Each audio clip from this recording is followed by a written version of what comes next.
You're low and soon, everyone. We're jumping in early because I saw my favorite message of the day already. Tim, I'm ready to hear about Clown Judge. I think that is the we might just leave that comment up all day long. Drinking some coffee. It's a chilly day here in the Northeast. It's cold. I'm tired. I'm cranky. I still can't find baby Saquon. And what do I have to do at 4:00 my time? I got to deal with Dom. So my day just went down into the shitter. I can help you with baby. I can help you with baby Saquon. I know where he's gone. Where's he going? He ran off to the circus. I was gonna say he's off at the circus. He's already there. Juan, we're just gonna leave that one up. I'm ready to hear about Clown. Oh my god! So his excuse or did you hear his rationale, Dom? Because you probably watched my video already. Because it's awesome. His entire 28-minute press conference. So his excuse for his press conference, in my mind, is even worse than the 11-minute rant, because it proves what a narcissist he is, because it's the key definition. A narcissist, what they will do is present facts and information about things that cannot be proven and present that as facts. Okay, Joe, all these players are calling you. Show me the phone records. Well, I can't produce the phone records because that would be collusion. I can't say names because I would be violating league rules. Well, then why did you bring it up, Joe? Oh, because you are a narcissist and you have to, because of the fact it can't be proven, so you can prove yourself this way. I am fucking dizzy. I am dizzy, and I haven't even had any coffee yet, and I got it right here. And if you don't like it, my mug sums it up perfectly. Can't really see it, but it says fuck your sensitivity. Don't drinks for coffee. Fine. I mean, I just want to put out an early warning message on this stream, but I don't think you should judge us on the content of the stream. I think you should judge us on the things you can't see about this stream, and I'd like you to judge us on the intangibles. And if anyone's wondering, I'm channeling my inner Joe Judge right now. I mean, yes. Honest to God, it's desperate, right? I mean, there was only one word. It's desperate and deluded. That's two words, but you know. Well, Tom, you're going to get banned now because you don't know one word between two. But you know what? That's probably a Joe Judgeism. I was going to say, he's blown my mind to the point that I can't even count to two. You know, it's beyond stupid, and you know, stupid. I mean. For the likes of Andrew Thomas that has come and face the media today, and they're obviously going to be asked about it. I mean, we don't believe Andrew Thomas hasn't seen that press conference, because if he hasn't, I guarantee it's blowing up all over his social media. It is. Andrew Thomas, what's he supposed to say? The press conference and says he hasn't seen the press conference. Yeah, what's he supposed to say? And by the way, if that is true, then the Giants comms team that should have been prepping him for that media appearance today damn well ought to have prepared him for it. So something is wrong. And it's obvious Thomas has seen it, and if he hasn't seen it, he knows what it said. What else is he supposed to say? Judges his coach for at least one more game. Count first. 3, 2, 1. That's the Giant organization internally exploding. Well, it should be, but I bet it's not. I bet it's going. I think we got out of this one. I think we're fine. I think it's all blown over. I like this one, and thank you for the super chat. All super chats. I don't know what charity I'm donating super chats to this month, but we gave almost $1,000 at Philadelphia Children's Hospital in December. So thank you all for that. We're going to pick a new charity this month. I don't know what it is yet, but I'll come up with something. So thank you. Thank you again for the super chat. Like Ryan Clark said, Joe Judge is lying. Yeah, spot. No shit. I mean, I think we could use the liar pants on fire defense. Didn't he start his response to Joe Judge by saying that Dan Orlovsky was overly kind? Mm-hmm. And I read the Dan Orlovsky comments. I read those in my video. And if you haven't watched my video, go watch it. And if you haven't subscribed to OG Online Big Blue, the members only service, which is I know it's a very expensive $1.99 a month because they wouldn't let me charge nothing, but we did a video on that as well. So go subscribe because it's the only way you get to watch that video. And Dom will tell you that video was awesome. Yeah, I'm legally obliged to agree. You are legally obliged. You are legally contractually obligated to agree with me. Oh, You understand that, Dom? yeah, I got it. Okay. What's up, Jess? Urban, as part of his payment back to me, read it. He said it looks fine. He's paying you in dollar bills. When I saw the 11-minute rant, I was laughing and started thinking about Tim. Well, one, I don't know if that's a good thing or a bad thing. When people think about me, that's usually a problem. But I appreciate that one. Because you know what, Dom, I mean, I'm sorry. I mean, I tried to do a video this morning, and I did a video this morning. It's taken off pretty well. And as I'm doing the video, I'm thinking to myself, what the blank is going on here? And you have some people that feel empathy towards this. He literally had a meltdown during a press conference as the coach of the New York Giants, and some people have empathy for him. Now, I already know I'm an asshole. I know it, and I have empathy for no one. I know that. That's the problem with me. That's not literally true, but shut up, Dom. I saw the eyebrows moving, Dom. I saw the eyebrows moving. You want to move your eyebrows, you keep it to yourself. You want to move the eyebrows, you keep it to yourself. I'll rip those off. Yeah. I'll rip those off. I'll do the stream like this. We're good. Carry on. But I mean, how do you have? I mean, okay. I was also working out today, so I got my big shoulders working. How, Dom? How can anyone? And this is, and I'm going to get to some of the questions and some of the other things. And how you doing there? How you doing, everyone? How you doing there? Alexis, how you doing? Is everything good?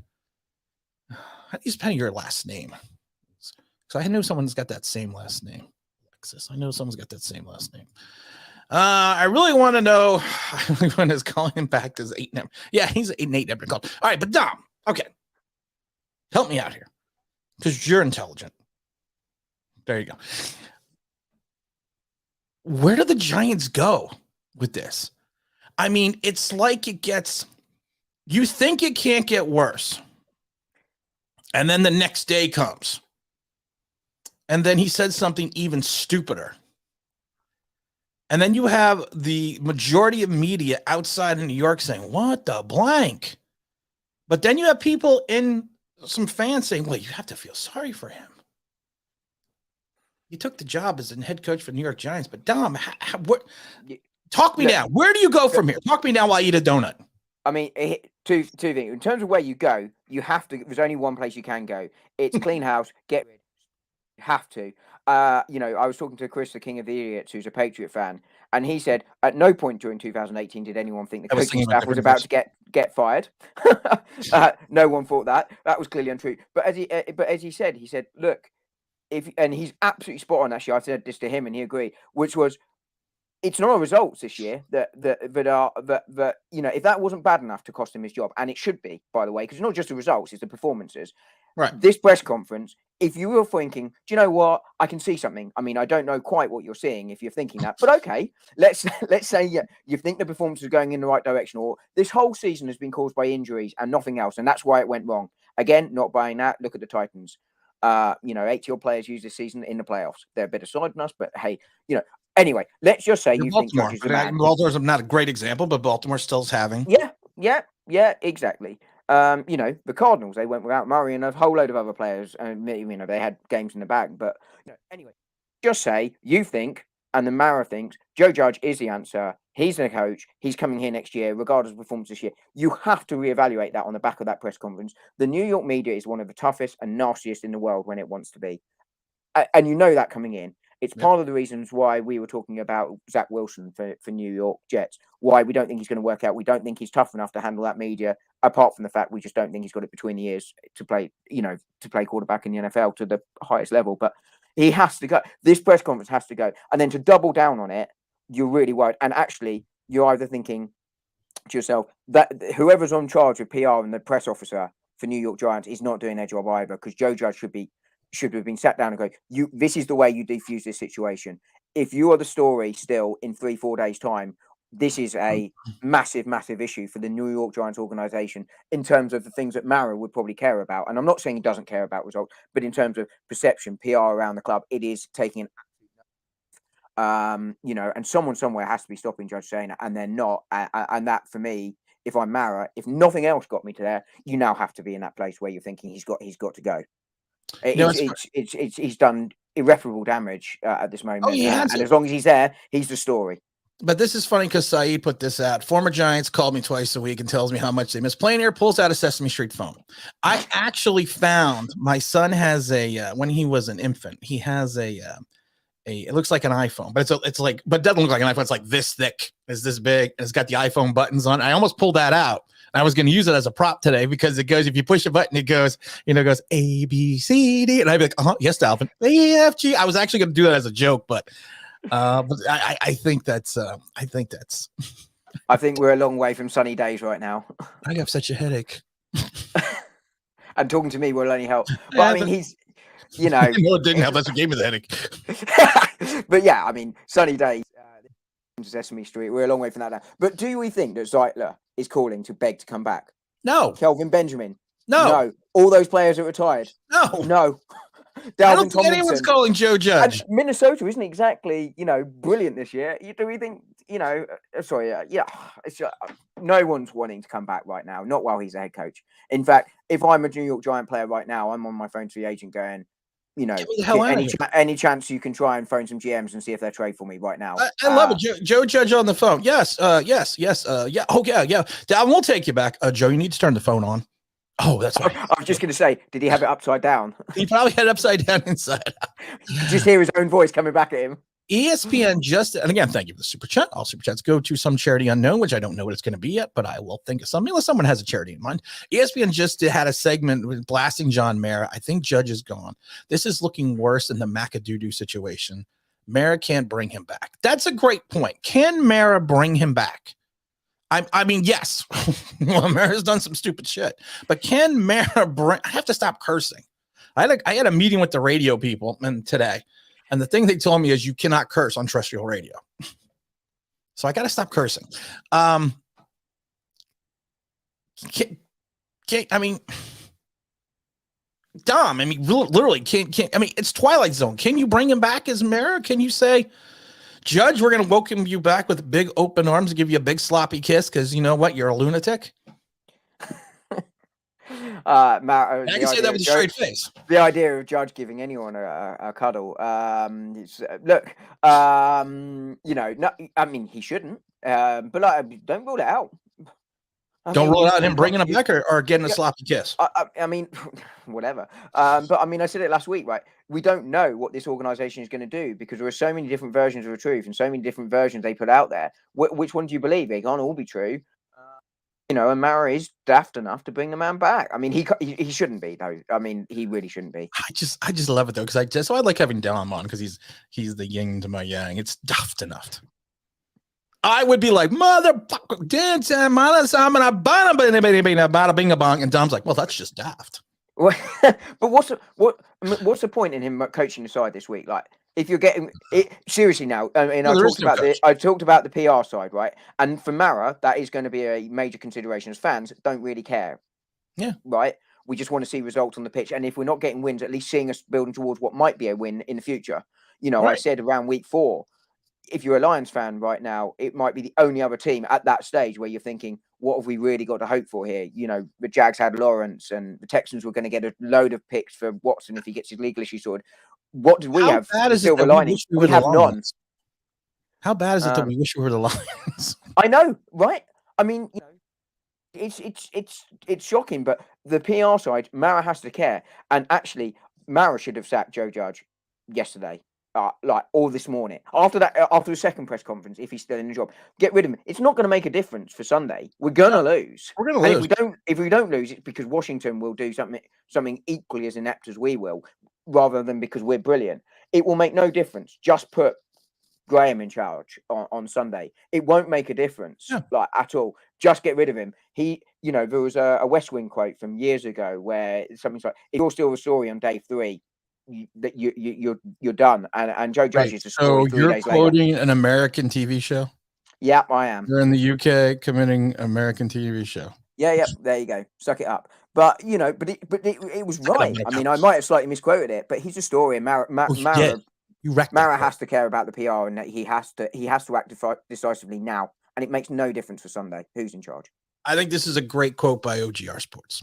Doesn't matter which coach or GM or quarterback we get. If Mara doesn't make the right decisions going forward, we will have the same problems from years to come. Because he's right. We've been having the same problems since 2011. In some ways, we've been having similar problems since before 2011. And it's always the same vicious cycle. At this point, Jeffrey, happy to pick a new team. Let's pick a new team. It's the Cardinals. But just back on that last comment from OGR Sports, it's exactly right. You know, he has to make the right decision. It's why it's impossible for me to say who I think will be the next GM, or I mean, I know who I want as next GM, but until we decide what we're doing and what direction we're going in, are we going totally clean sweep, or are we going to try and ride with half of what we've got? It's impossible to say or know what you're going to do. And Mara has to make the decision. The first good decision you can make is clean sweep. After that, yeah, you could make them. Let's say Dodds is the one everyone wants as GM comes in. It doesn't necessarily mean it's going to work. But at that point, you can applaud Mara for saying, okay, you've given him a clean sweep. You've given him whatever he needs to do a good job. And if he doesn't do it well, that's unfortunate. It can happen. You can pick the wrong person, even though it looks the right person. But yeah, Mara is the key here. He has to make this call right if we're to get back anywhere near where we want to be. And it's not going to happen next year regardless, even if he does make it, because we've got too many problems and not enough flexibility to fix it. I have to laugh because I was just reading a private comment, and and I'm not going to say the person's name because it's actually really funny. He could have put it in the chat. He just asked me, "Are you so big that you're literally eating full-size donuts in one bite?" No, those are mini donuts. Okay, those are mini donuts. I'm just throwing that out. Those are not full-size donuts. He's lying to you. He's Joe judging you. I'm Joe judging full-size donuts. Oh my God. We did this one about the Mara situation. I mean, I don't. Let's see what we got here. Let's see what we got over here. Let's see. Jeffrey, of course, always with no quarterback equals no team. And he's right, because we're getting Malik Willis. We're getting Malik Willis. Oh, I was reading the comment and I clicked out of it. And I'm sorry. Let me go back here from Jay. Tim and Dom just wanted to say there's no way I'm going to the Skins game. But you can't go to the Skins game because it's the Washington football team. I think they're going to be the Commanders in my mind. I think they're going to be the Capital First football team. For those that don't know, what was it? The Sea Wolves or the Red Dogs? Yeah. It was we did a podcast a long time ago, and it was the Red Dogs. And I at one point had Dom convinced that there were wild packs of Red Dogs running around the streets of DC. And that's why they were going to call the team the Red Dogs. I thought there'd been an escape from the local zoo or something. I was like, have I missed something? And some child has been attacked. All day Red Dog. Yeah, I mean, I was like, oh, crikey. There I am going to town. I know. There I am going to town on the Washington team thinking, it's all right, we'll be one of the better teams in the East this year. And regretting that. There's no way I'm going to Skins games, not even if they give away season tickets for next year. I was going to go to the game. I always go to the last game of the season. I always sit. I'm always on the field, and I was going to go. And I got the option to go. I'm not going. I even went, and what was it said in 18? I went, and that game was like New Year's Eve. I think it was at the afternoon. I can't remember. It was another Washington game, and it was like -17, and I stood on the field the whole freaking game. I posted pictures all the time about it. I'm not going. I have no interest to see this team, to want to be a part of this team, or even have. And I'm like Michael here. I'm tired of my team losing. Fire Judge. You're Antonio Browning, are you? You're taking your shirt off and walking off. You're not. But I agree. It's one of the best things we can do right now as Giants fans, and obviously I can't go to the game. It's a heck of a float. It's not go, not buy the merchandise, hit Mara in the pocket, and make it clear why, as a fan base, why we are not doing these things. It's sometimes it's the only way, and it shows what a dysfunctional organization is if it has to come to the fans doing that to make a change. It should be obvious. Yeah. WAFAN, which is a sports radio station, Carl Banks, ESPN are going off. I didn't know Carl Banks was going off because Carl Banks posted something on Twitter that there are guys on the roster that are building blocks. And so if everything that's been going on, there's these 6 guys. And I responded to him in Twitter saying, well, luckily there's not a 53-man roster. Because, those 6 guys are luckily you don't need 53. We only need 6. That's how good Joe Judge is of a coach. We're 1/9 of the way there. So as Joe Judge said, we're a little bit closer than we were. Oh my God. I feel like we are 0-17. It's that bad. You know what, Vinny G? I think we're 0-19. That's how bad. I'm giving us losses for next season already. As I said to you the other week, only 14 more losses till Christmas. Here, quickly, very quickly. I'm taking out the 14 garbage points, which obviously you can't do against the Chargers. Here's where we are since we beat the Phillies. Points scored 3, 10, 6, 7, 9. And those are the lotto numbers for this week. But I mean, that's how many points we put up. That feels like 0-34. Let's just write off the next 2 seasons. I mean, they are atrocious offensive numbers. And yes, we've had some injuries, but we still got some weapons out there. There's still things we can do, and we're not doing. We're not doing. We are that bad. Let's get to Greg here because Greg's over in Sweden. I believe it's Sweden. I always want to say, I believe it's Sweden. Mara needs to be an owner. Take care of the business side. Let the GM take care of their own decision. The only problem is, Greg, Tisch handles the business side. That is probably one of the reasons why the Giants are worth $1 billion or over $1 billion because of Tisch. Mara is supposed to be running the football side. Right now, he's running I don't know what the hell he's running. He might be just running around. Man is speaking facts. That's me and Dom. We're speaking facts. Quick question for Dom. Whoa, Dom question. What? Oh, Dom question. We don't have Dom questions. This is me. Dom is the sidekick. Fine. You can have a question. Dom, quick question. What's more? Football question. What's more dysfunctional? Chelsea Football Club or the Giants? Easy answer. It's an easy answer. Giants by a million miles. I wouldn't even use Chelsea as the example here. You could use Newcastle as before the new owners. I mean, Giants are more dysfunctional than any club in British sports right now, including our cricket team that is getting a thumping. I love this. I love this though because our subscribers, we know, Dom roots for the Arsenal. Saeed, that was a good one. Here is a bit of a comparison. Right, very quickly. Our manager last year wasn't great, and we still got the same manager this year. But he basically said, "Look, this is what I'm trying to do. I'm trying to move our football team from playing like this to playing like this. It's going to be rocky. We're going to mess it up."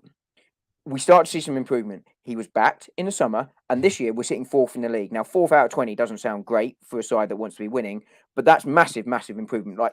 Exponentially better this year than last year, not just in terms of performances, but in terms of results. Judge is essentially asked for the same thing. He says, we're transitioning to this last year. That was last year. This year, we've thrown money at him and we've seen results get worse. And that's where you have to say, you keep that first manager where you go, actually, let's try it and let's see what it goes. And you have to get rid of Judge because you've said, we've given you everything we could possibly give you to let this go through. And it's failed. It's failed. And there's no way that these intangibles are true either, but even if they are, the results are going backwards, and it doesn't matter whether your intangibles are true.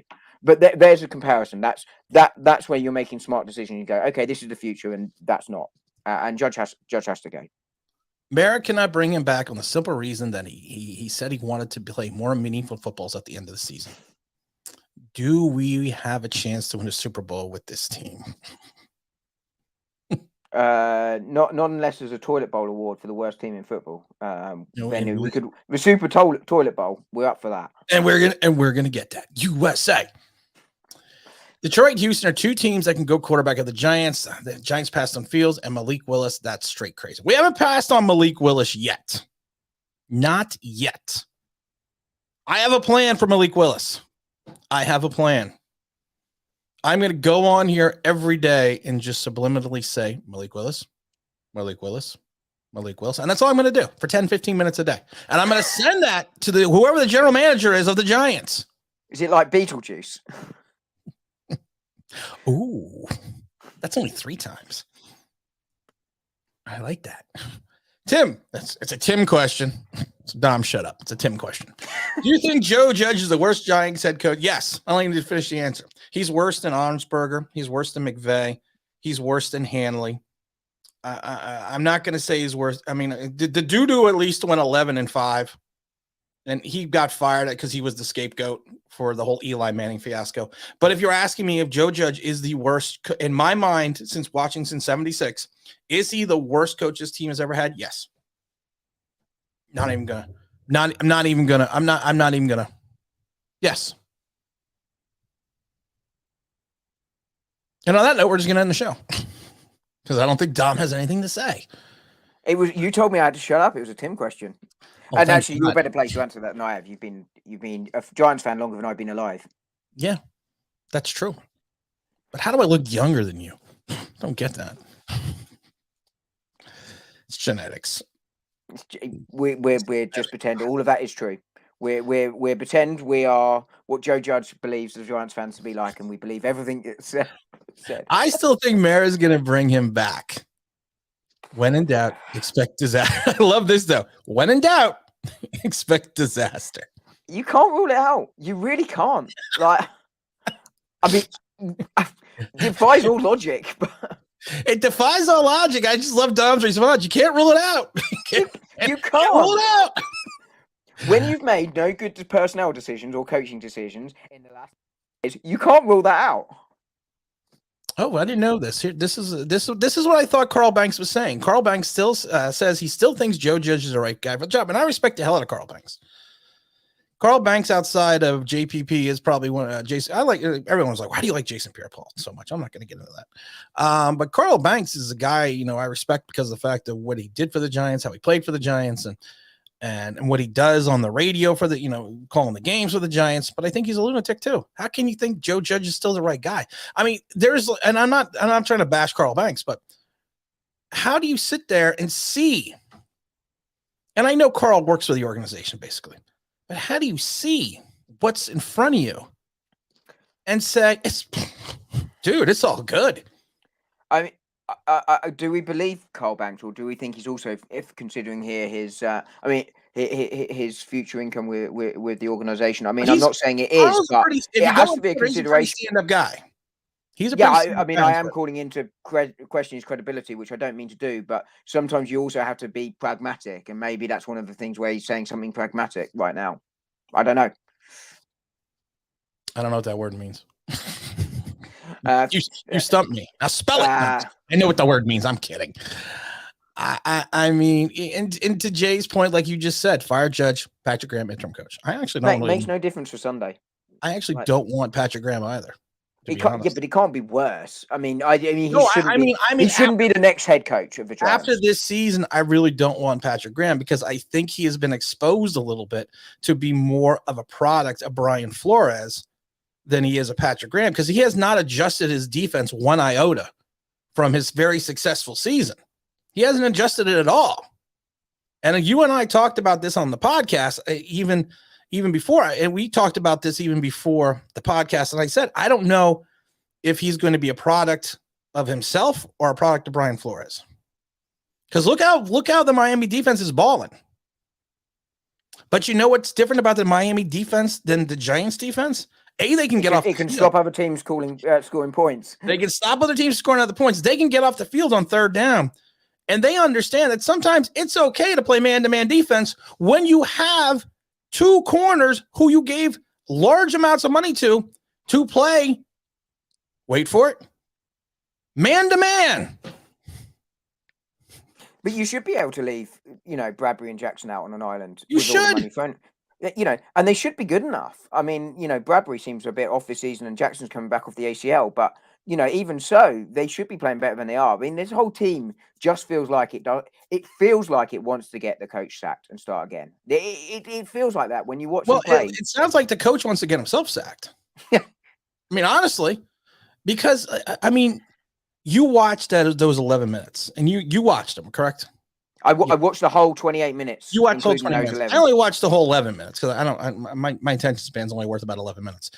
I watched those 11 minutes, and I literally saw a guy answer a single question almost in the middle of what seemed like some type of breakdown. It was an innocuous question as well. I was going to say, it wasn't even like a question that you would be like, well, that guy's just being an asshole. That reporter's just trying to get under his skin. It was a very, to your point, simple question. Maybe a 2-minute answer. We've seen some good things with this team. We've drafted well this year. We're making some progress. Our record may not reflect that, but you know what? Next year, we are going to prove that we are cultivating the talent we need to, and we are going to work towards that. Next question. Yeah, where I do agree with Joe Judge on his rant, it not necessarily about if he's done it or not, it's how important it is. And clearly the culture under Shermer wasn't necessarily where it needed to be. But I also don't see any evidence that the Giants have moved forward, and that's partly because it's intangible. And here's the thing. He said, no, let's go back to Shermer for a second. Yeah, go on. Joe Judge's point was they quit on Shermer at the end of the season, but they won 2 out of their last 3 games. Yeah. And I was going to say, and I don't think it's appropriate to be bashing your predecessors in a job either, because one day you're gonna have a successor, and do you really want him bashing you? And unless you're Bill Belichick, or Andy Reid, you're not necessarily gonna, and even they've got bits wrong. But as I say, you're gonna, do you want them bashing you? Not really. But I mean, he's right. Culture is really important to a team or an organization, any field. But we're not.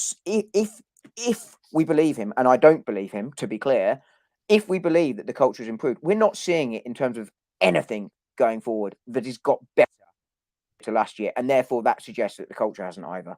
See, I knew Greg was in Sweden. And by the way, sorry, I fell over my golf clubs there as I was trying to. Sorry, we don't have them. We don't have them in New York. I forgot. Sorry. Golden Tate reference. Interesting Senior Bowl selection of all top quarterbacks. 5 are playing in the game. Yes, Tim Sweden, by the way. Yeah, it's all top 5 quarterbacks are playing in the Senior Bowl game, so it's gonna be difficult for the Giants not to pick one of them. Oh my God, Nate Sports, what's going on, my friend? What's going on? Let's see here. Can we get a Man City owner by the Giants? Maybe we can get OGJ to convince. It won't make a difference because they don't play by the financial rules, and the NFL do have them. That's true. And one very quick thing, because I saw a comment on Abramovich, he does throw money, but you know what the key thing about Abramovich is? Not about throwing the money at it. What he does is he puts football people in charge and lets them make decisions and leaves them to it, by and large. Good point. Short of a miracle, no matter who's the head coach and GM next year, this team is dysfunctional. It's going to take at least 3-4 years to get out of the asinine contracts and properly rebuild. Yes, I said 2025. 25, yeah. At the earliest, I'm saying 2025. What's up, Maz? Next year's a write-off. Whoever's in charge. Oh God, it's a write-off. It truly is. It truly is. I mean, you are not just writing it off. You have to write it off because there's no way that this is going to get any better. More holes than the Swiss cheese and no money to fix it. For Jay, the Malik Willis Express. We are waiting for that express. Wait a minute. Saeed's got something here I got to say. Check out. What am I checking out? Check out the channel Strong Opinion Sports. He predicted the team to go 4-13 and got blasted for Giants fans. He said Willis is the best quarterback in the draft. Whoever Strong Opinion Sports is, they are a genius. They are is it a YouTube channel, Saeed? Oh, okay. They are a genius. Thank you. I have no idea who these people are. But you know what? They're smart. I said 6 wins, but hey, I could still get 5. And Malik Willis is the best quarterback in the draft. I want to reach out to who are these people? Now, Dom, vamp a minute. I got to go on this channel here. I'll let you look that up. And I'm just going to say that I said 8 wins. And if I use Joe Judd logic, I was absolutely spot on, because you need to take out the game when the red flag fell out my pocket and I accidentally challenged a play. Then there were at least 3 games where the headsets cost us. So my 8 wins that I predicted is absolutely spot on, because all of these things were people conspiring against us. was that you looking for the channel? I'm actually on the channel now. Yes, I know how to use YouTube. I learned. I got a book called YouTube for Dummies. That's how I even got on the air. Oh, I was just looking at. They got a lot of videos. They're long. I don't have that kind of attention span. But yeah, I said 8 wins, and that's looking. I said 6 to 7. But I did say we beat the Saints as the first win of the season. You did say that. You did say that. I will give you that. That's my one correct prediction. You got one right. If Mara does if John Mara does make the decision to bring back Joe Judge, is he the worst owner in sports? Yes.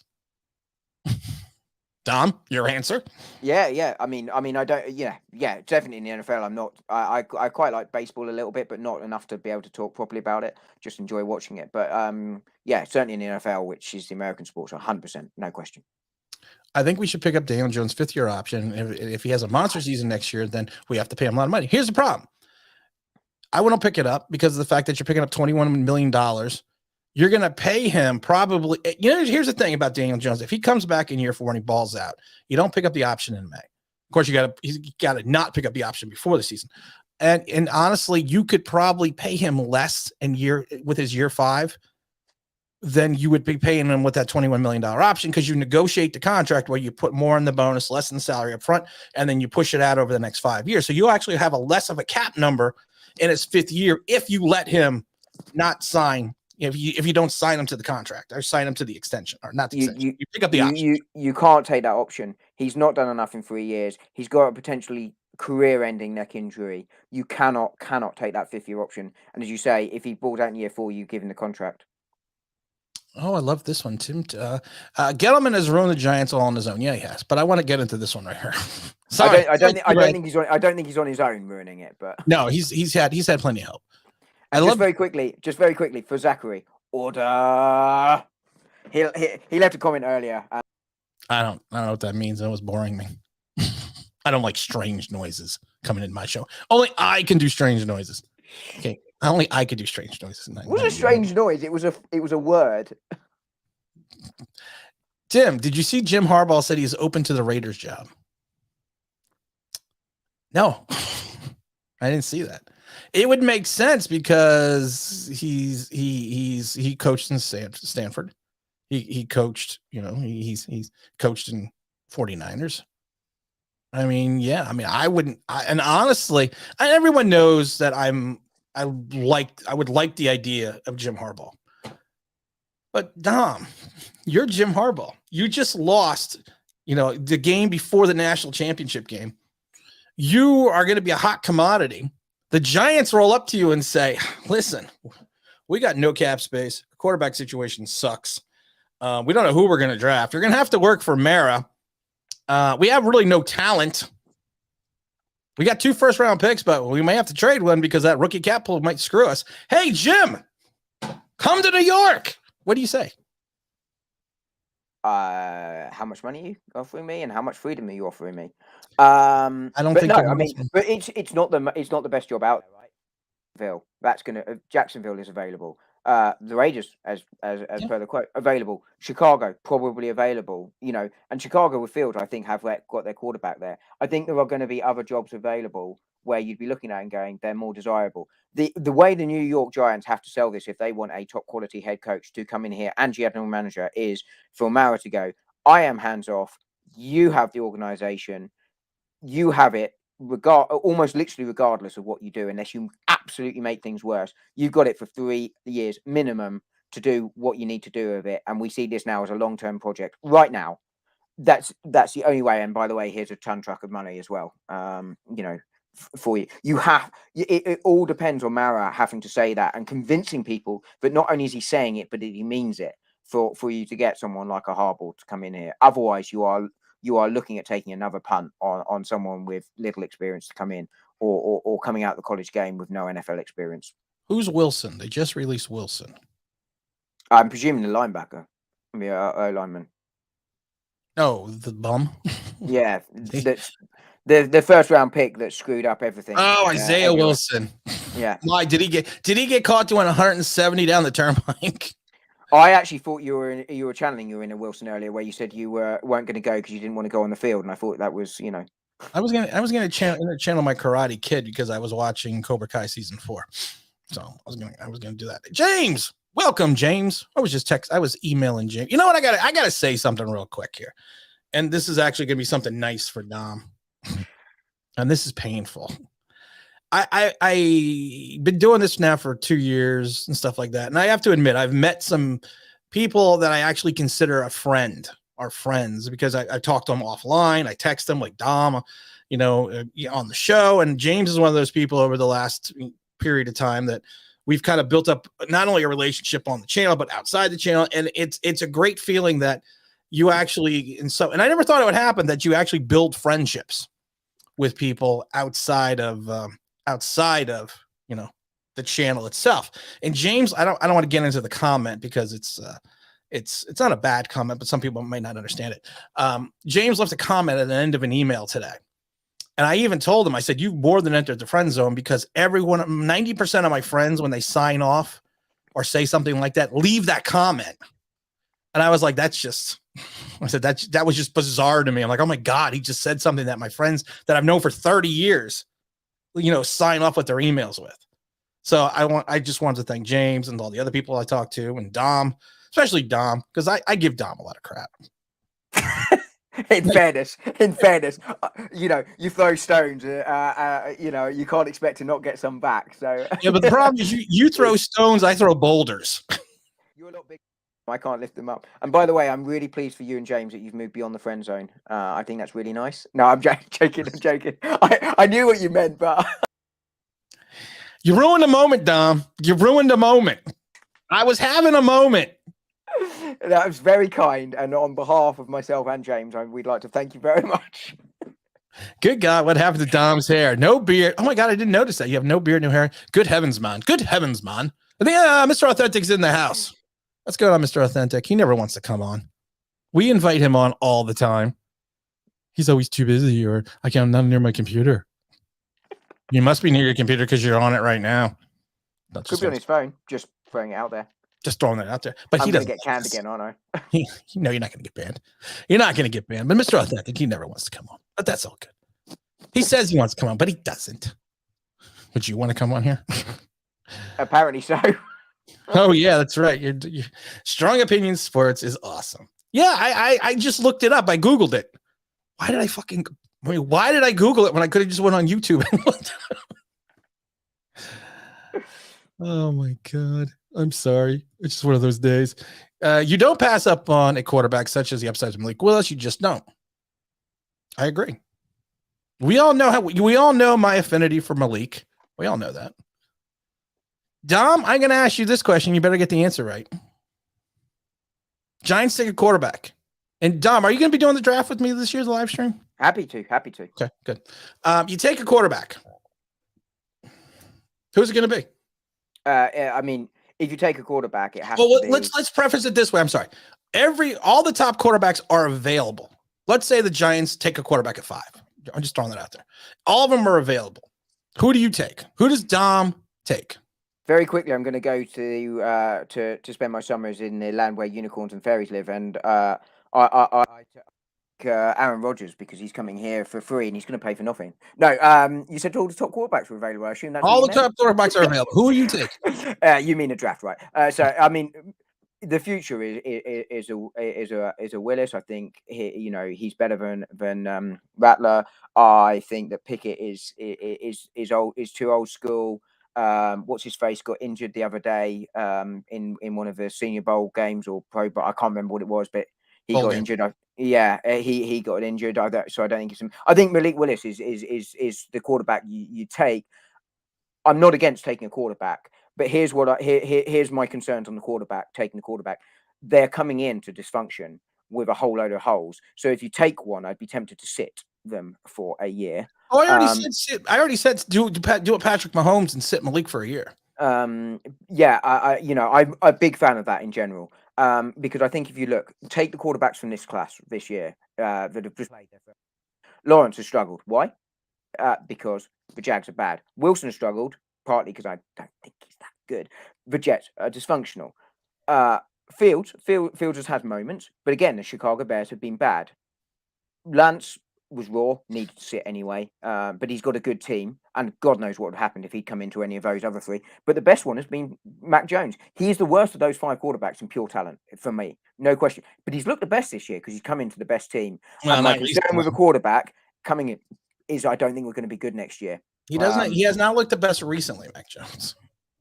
No, he's like with all rookies, at some point you start to get the film and they start to get found out a little bit, and they have to adjust. And in that system, I think he'd be fine. But I don't think Mac Jones can take the Pats to a Super Bowl. I may well be proved wrong in the next few years because Belichick is incredibly good and they build a good roster. But that's my concern with taking a quarterback in this year's draft. Nothing against the quarterback. I don't necessarily buy into this week. Maybe it is, maybe it isn't. We'll find out in 3 years' time when they play 3 years in the NFL. But that's my concern with a quarterback, and that and only that. Mr. Authentic says, "Don't do him like that, Dom." I didn't want to do. Dom said all that, Mr. Authentic. That wasn't me. He's a bully, Dom. He scares. I pick on people my own size, which is why I pick on 11-year-olds. And other trolls and hobbits. Don't lie. Oh my goodness. I got so many comments here, guys. I am so sorry. I am trying to scan through these, and I like to get to everyone at least 3 or 4 times. Oh God, love God. I'm sorry I missed that. I like online, Big Blue. That's me. You are honest about the Giants. When they're good, you say it. When they're bad, which is the majority of the time, you say it. Keep up the good work. Thank you. And that was a very nice comment. What about most of the time made me giggle? Yeah, that's true.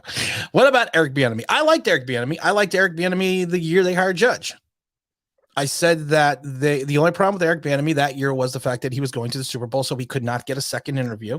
And the Giants didn't want to wait till after the Super Bowl, which is understandable, to hire a coach. So that's when they moved on from Bieniemy and hired Joe Judge. And like I said, do you think that's what's cost him the chance for an NFL head coaching job? Yeah, because his resume the Giants basically even came out. The Giants basically came out and kind of inferred to that they wanted to get not just with New York. I mean, the whole league. Yeah, I think. Yeah. 100%. His resume is about as good as you could hope for without a head coaching job on it. That and the fact that they have the people questioned, because at that point in time he had not really been calling the plays. It was Andy Reid. He was installing the game plan, but now he's calling the plays. And that was the big bugaboo for him. But a lot of people said, and I understand it, because you don't want to wait till after the Super Bowl to start your draft process, your free agent breakdowns, hiring your coach, hiring your staff. Hiring your staff, hiring your coaches. You don't want to wait as an organization. The Giants didn't want to wait. I get that. Was it a mistake? I think so. Well, we'll never know, but I don't see how it can be much worse. Oh, it could be worse. If he balls out next year, he might be back before he be. I guess that was a Daniel Jones comment. Oh, let's see your Daniel here. I haven't seen Daniel's name before. Love your content, and you are the most accurate Giant YouTuber. And quote of the day, comment of the day. Thank you. Fine. Daniel gets it. Why doesn't everyone else get it? Can we not lie? Can we not lie? I have to admit it, Dom. I am probably one of the most, and from what I hear, I should say. I wanted to talk about Fireside Giants. Oh, it's Karate Kid. Hi, it's Karate Kid. I'm sorry. I want to talk about Fireside Giants a second because someone posted something. I don't remember the kid's name, but I'm trying to think about it. I am the most accurate Giant YouTuber. I admit it. I admit it freely. I mean, I think, people often say, what's your biggest strength? And yours is definitely modesty, 100%. And your biggest weakness, by the way, is being that little bit too awesome. I know. I hate that. One of the best quotes I ever heard that, by the way. I go outside. Thank you. I go outside. I meant Obama who said it, but okay. I go outside and I just absorb awesomeness. It just comes out of me. Jim Harbaugh just wanted to get the monkey off his back by beating the Buckeyes. Finally, hopefully now we can get us a girl off our back.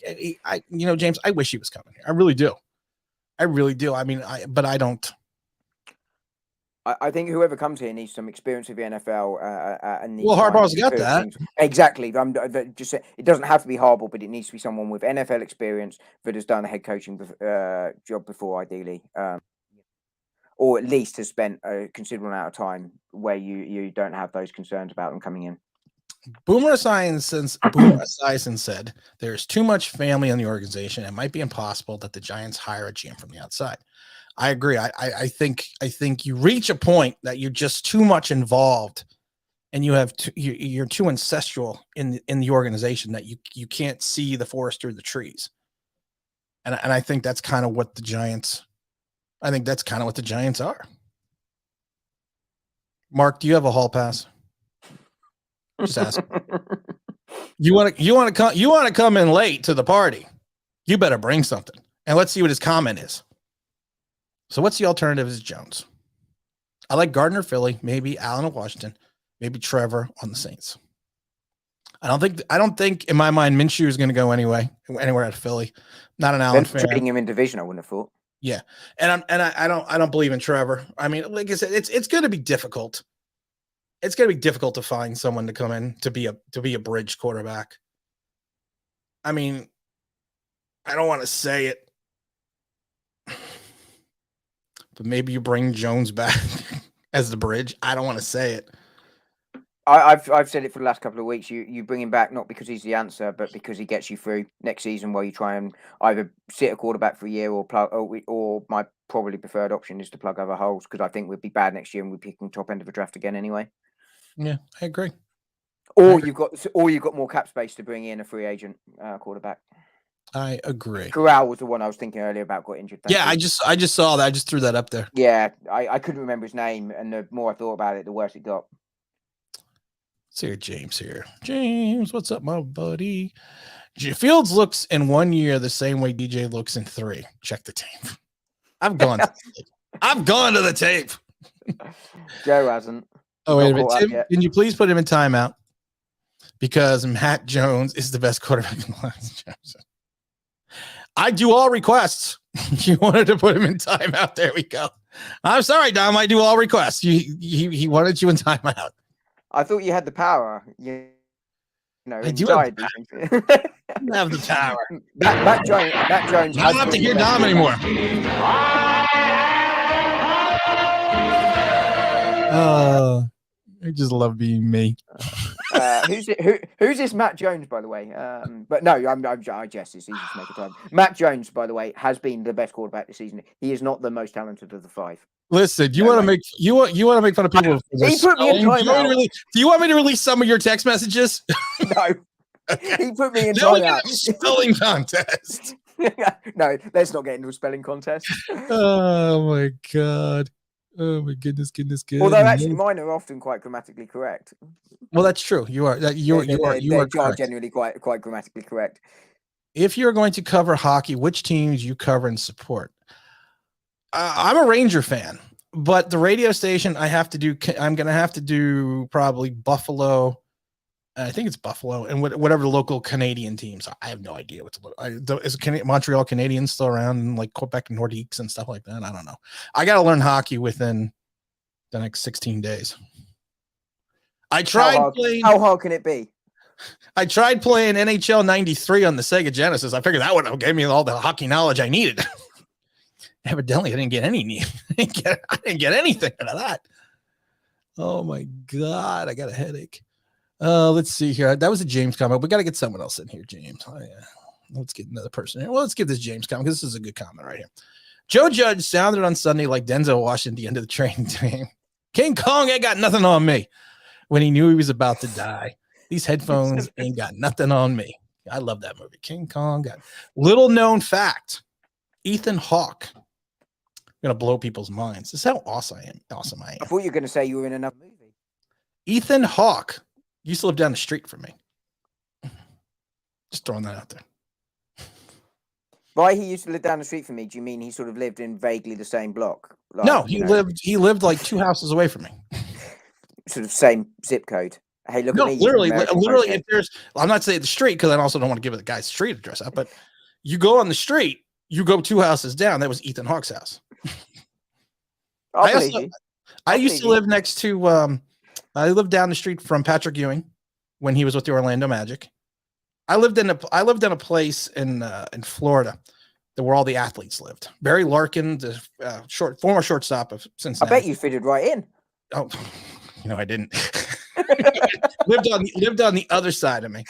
Lived a couple houses down. I used to see Patrick Ewing's wife in the Target all the time, and then I remember the one day I saw Patrick Ewing. And that was an unfortunate place to pause, by the way. Yes, I know. I know. And I actually partied with Patrick Ewing, Charles Oakley, and John Starks one night in New York back in the early 2000s. So he didn't remember me. But then after I started talking to him, he kind of remembered the situation. And he's like, "Oh God, I can't talk to you." Because then when he goes up, and it was the best thing in the world because he looks at me and I was telling him what we did, and then I guess it clicked. Because then he just looks at me and goes, I can't talk to you with my wife around. And he literally walked away. I was like, oh, I love this. What is this Captain Negative? So Captain Negative, that's me. What makes you think Willis is better than DJ and will he do anything to help the Giants? Well, I am Captain Negative. I am a superhero. He's a hero we all asked for. And didn't. Why do I think? Well, you know who I am. I forgot. Wait. I'm Batman. That's who I am. I'm Batman. Given enough startup capital, I could be Batman. I am Batman. Because of the fact that Malik has more of the it factor. When you watch Malik, and I've told everyone this a million times, watch Liberty's games, but don't watch the team. Watch just Malik. See what he does on the good plays. See what he does on the bad plays. See what he does on plays that he shouldn't make anything happen. Look at him on plays that you think he's going to make something happen. He throws an interception. Just watch Malik Willis. Don't watch the whole game. Just watch him as a player, and then come back to me. And I only took that question because of the fact that it's all the charity. All the money goes to charity. The question was aimed at you as opposed to me. However, I'd almost reverse the question around. We don't know what any draft quarterback is going to be like. We don't even know what the draft quarterbacks are like they've played this year. Not really. They've played 1 year. But what makes us think that Daniel Jones is the answer? What have we seen in 3 years that makes us think that he's the future? And that was before this neck injury, which could well be career ending. We don't know if it's career ending, but even if he comes back from it, what have we seen that makes him the answer? And at the moment, I've not seen enough. I think most of the things we've seen improve from him have been because of the game plan was made that way to simplify it, to minimize the errors rather than to promote the good things he can do. Right. What do you think about Jim Caldwell, Dan Quinn, anyone you would consider that has been a head coach would get a second chance? I'm not a Dan Quinn fan. I don't know if Caldwell would have I would say he's a good coach, but I don't know how media savvy he is going to be with this media. He'll be fine. Look at our current head coach. He's doing a grand job. He's media savvy. And that's kind of what I'm talking about. And he's kind of more of a, and it would be a nice change because he's kind of more of a low key guy, kind of more of a I think he would be more of a well thought out guy giving answers. But I think that will only play so long with the New York media if he does not win. I mean, that's I mean, what do you think, Dom? I think on Caldwell, that's probably right. On Quinn, I think he's just turned down an interview with Jacksonville Jaguars, so I'm not sure he's coming to the Giants for an interview either. No, I don't think so either. I like when people stand up for me. All right, Captain Positive, tell me what's great about this team right now. I love when people attack other people. I love my comment section sometimes because someone will say something nasty. And then I got like 30 people that just come in with even nastier comments defending me that I have to delete the actual nasty quotes. Cover the New York Devils, New Jersey Devils, so you could talk about the crypt. I don't know what that is. I'll figure out hockey one day. I'll figure it out. Isn't there a movie about the some sort of junior hockey team? You could watch that. That's all you need to know. I watched Miracle with Kurt Russell and Slapshot with Paul Newman, so I'm good. All I have to do is talk about Mike Ruzioni and the Hanson brothers. It's all good. I got it. I got this, man. I got this.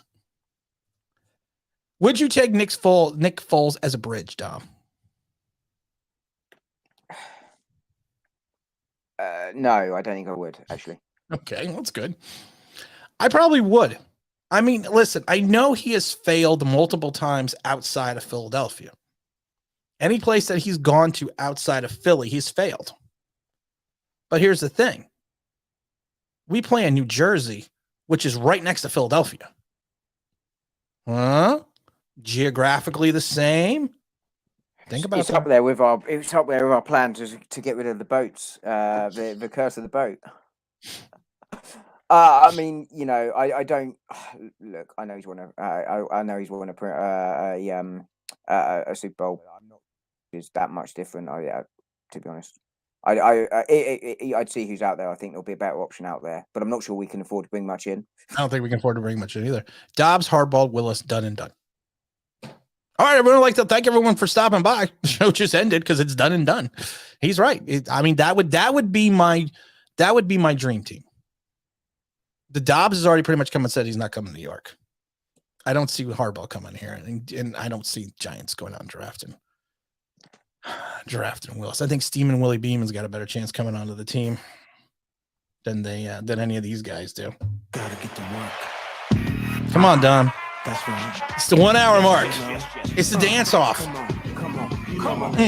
Send it back. Hang on, 1 sec. Urban. I need you to come in and do some dancing with me. You own Hold on. Making it rain. I'm making it rain.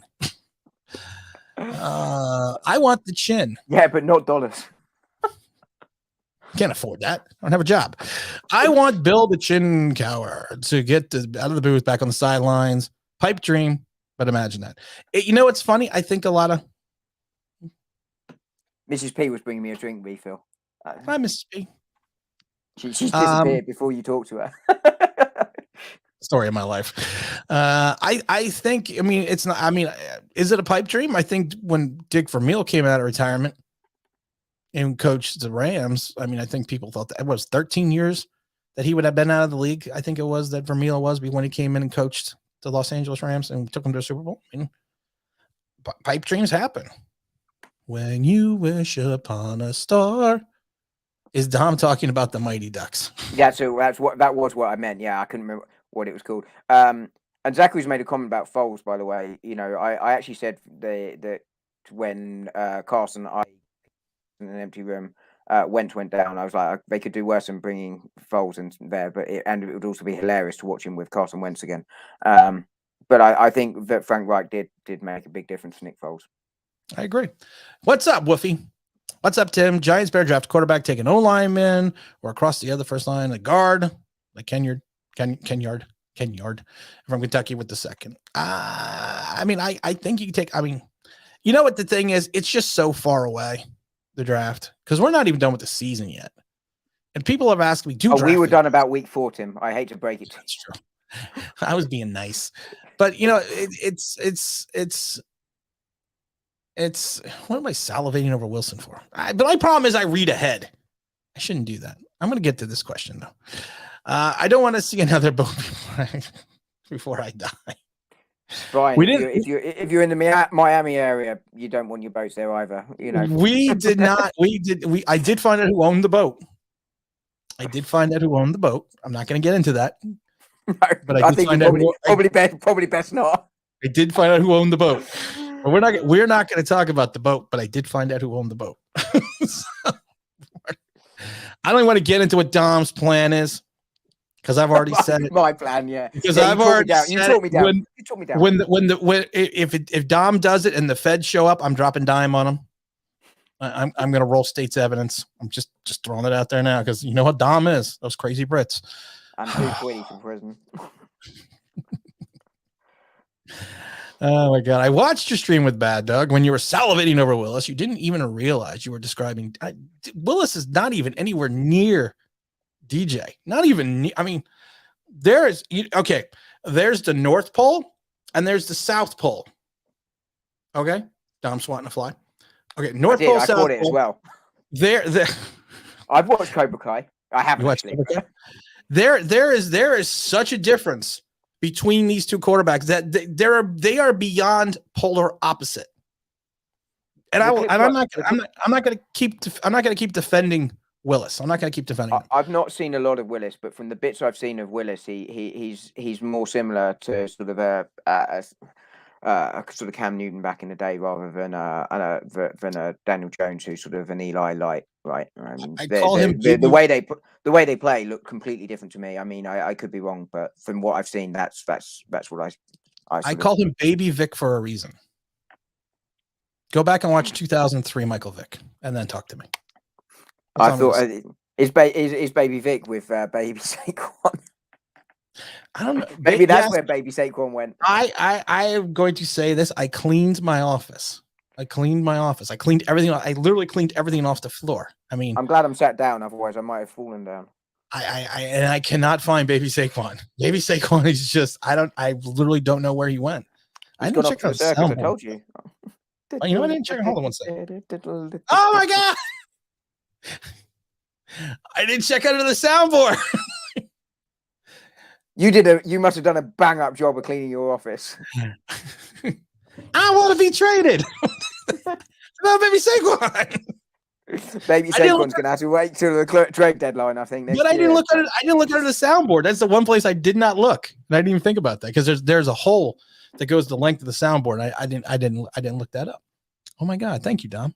Any chance that my recorded sound effect that you took on my phone could disappear in that hole and, you know, unlike Baby Saquon, never come back out?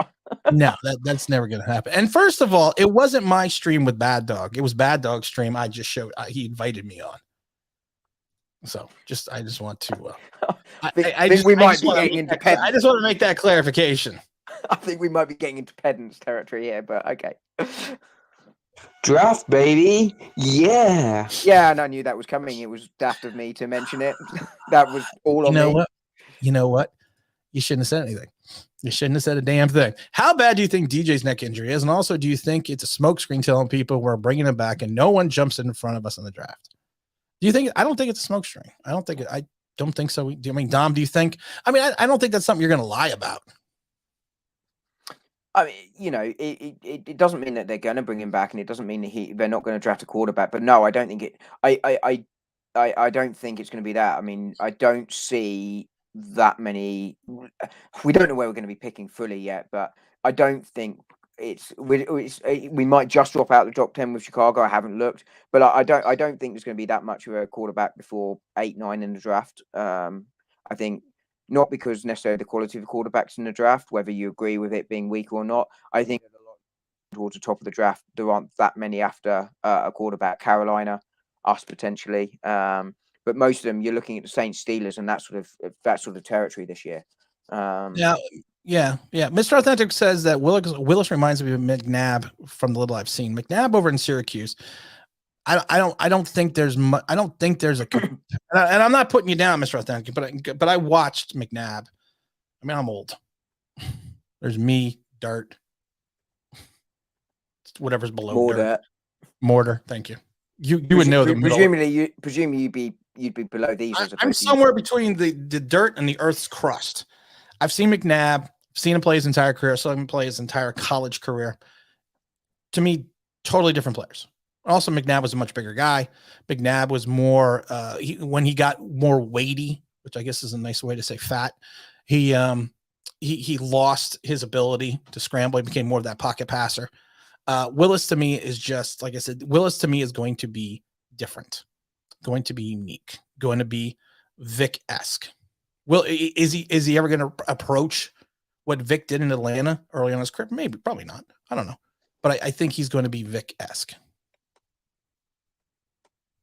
In my mind, I posted the yard stream link. If anyone dares to come on, I only posted it because we had a really good time last time when we posted the link and had a couple people on, and some people last week asked me to post it, so I posted it. Here, I'll post it again. I learned how to do this.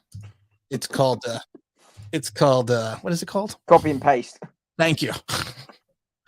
Thank you. I learned how to do that. McNabb is not who knew I'd teach you something about IT? I know. You're my IT guru.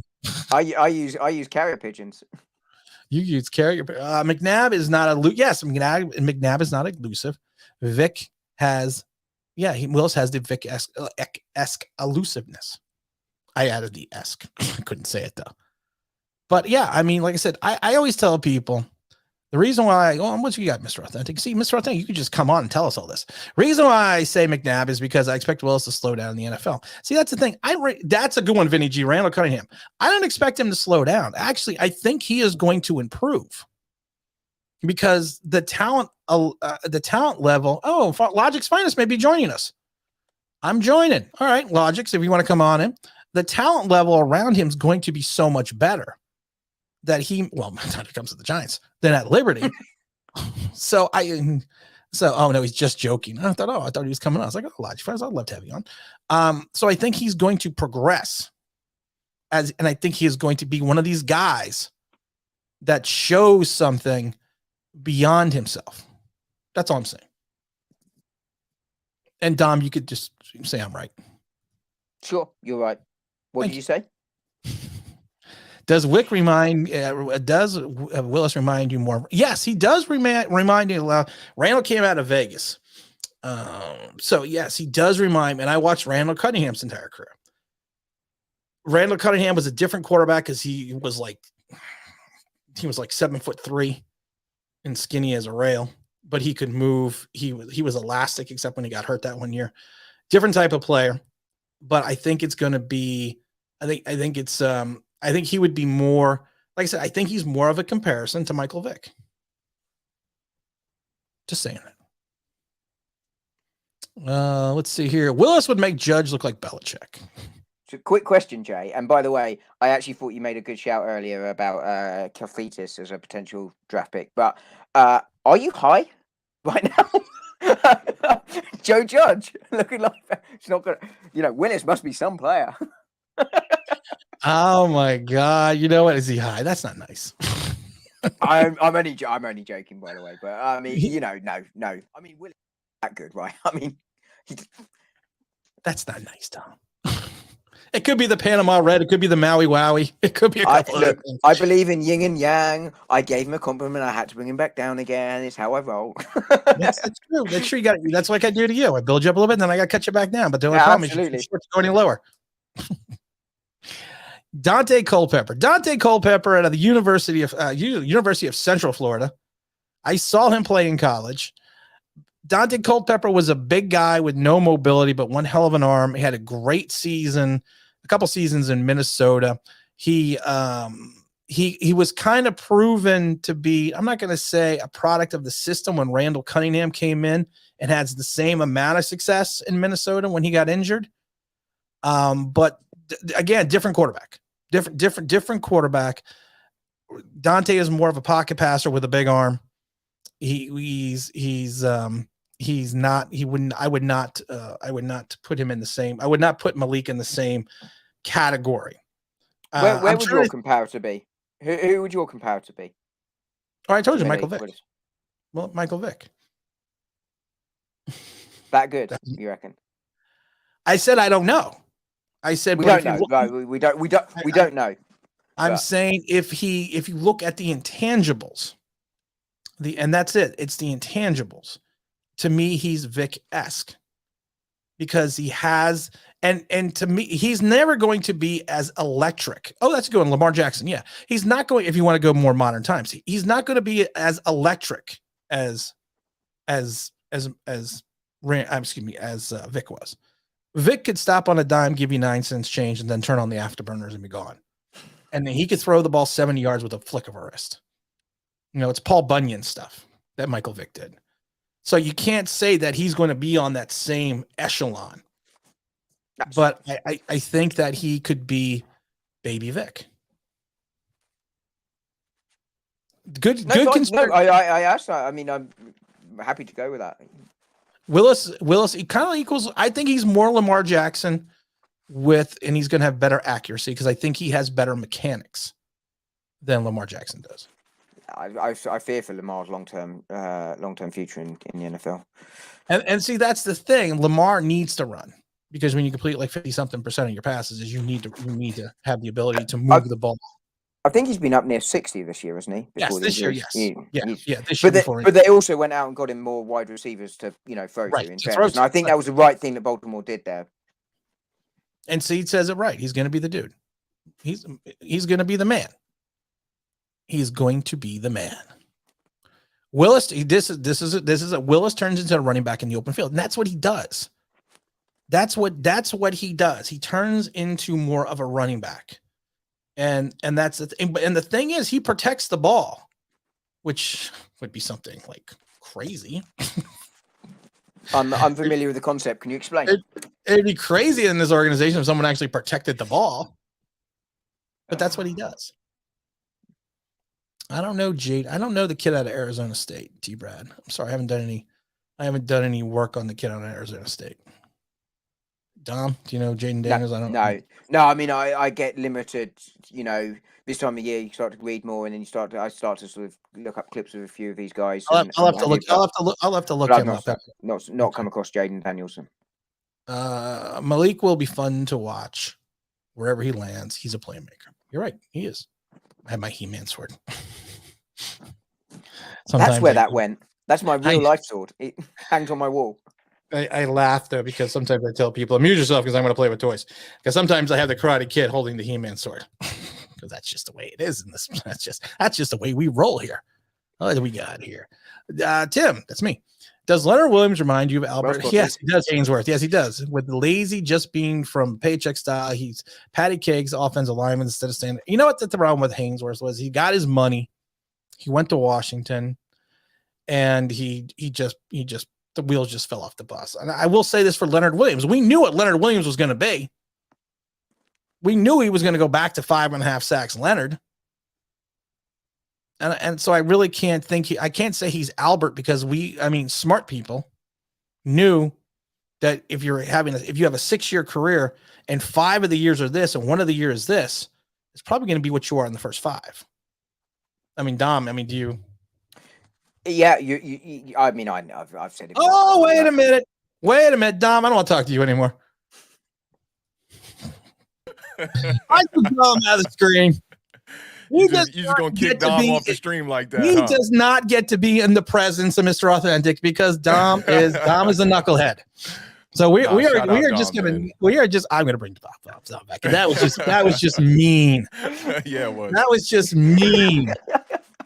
Dom, in all honesty, and I just want to say this, and I want to say this from the bottom of my heart, Mr. Authentic is the one that told me to take you out.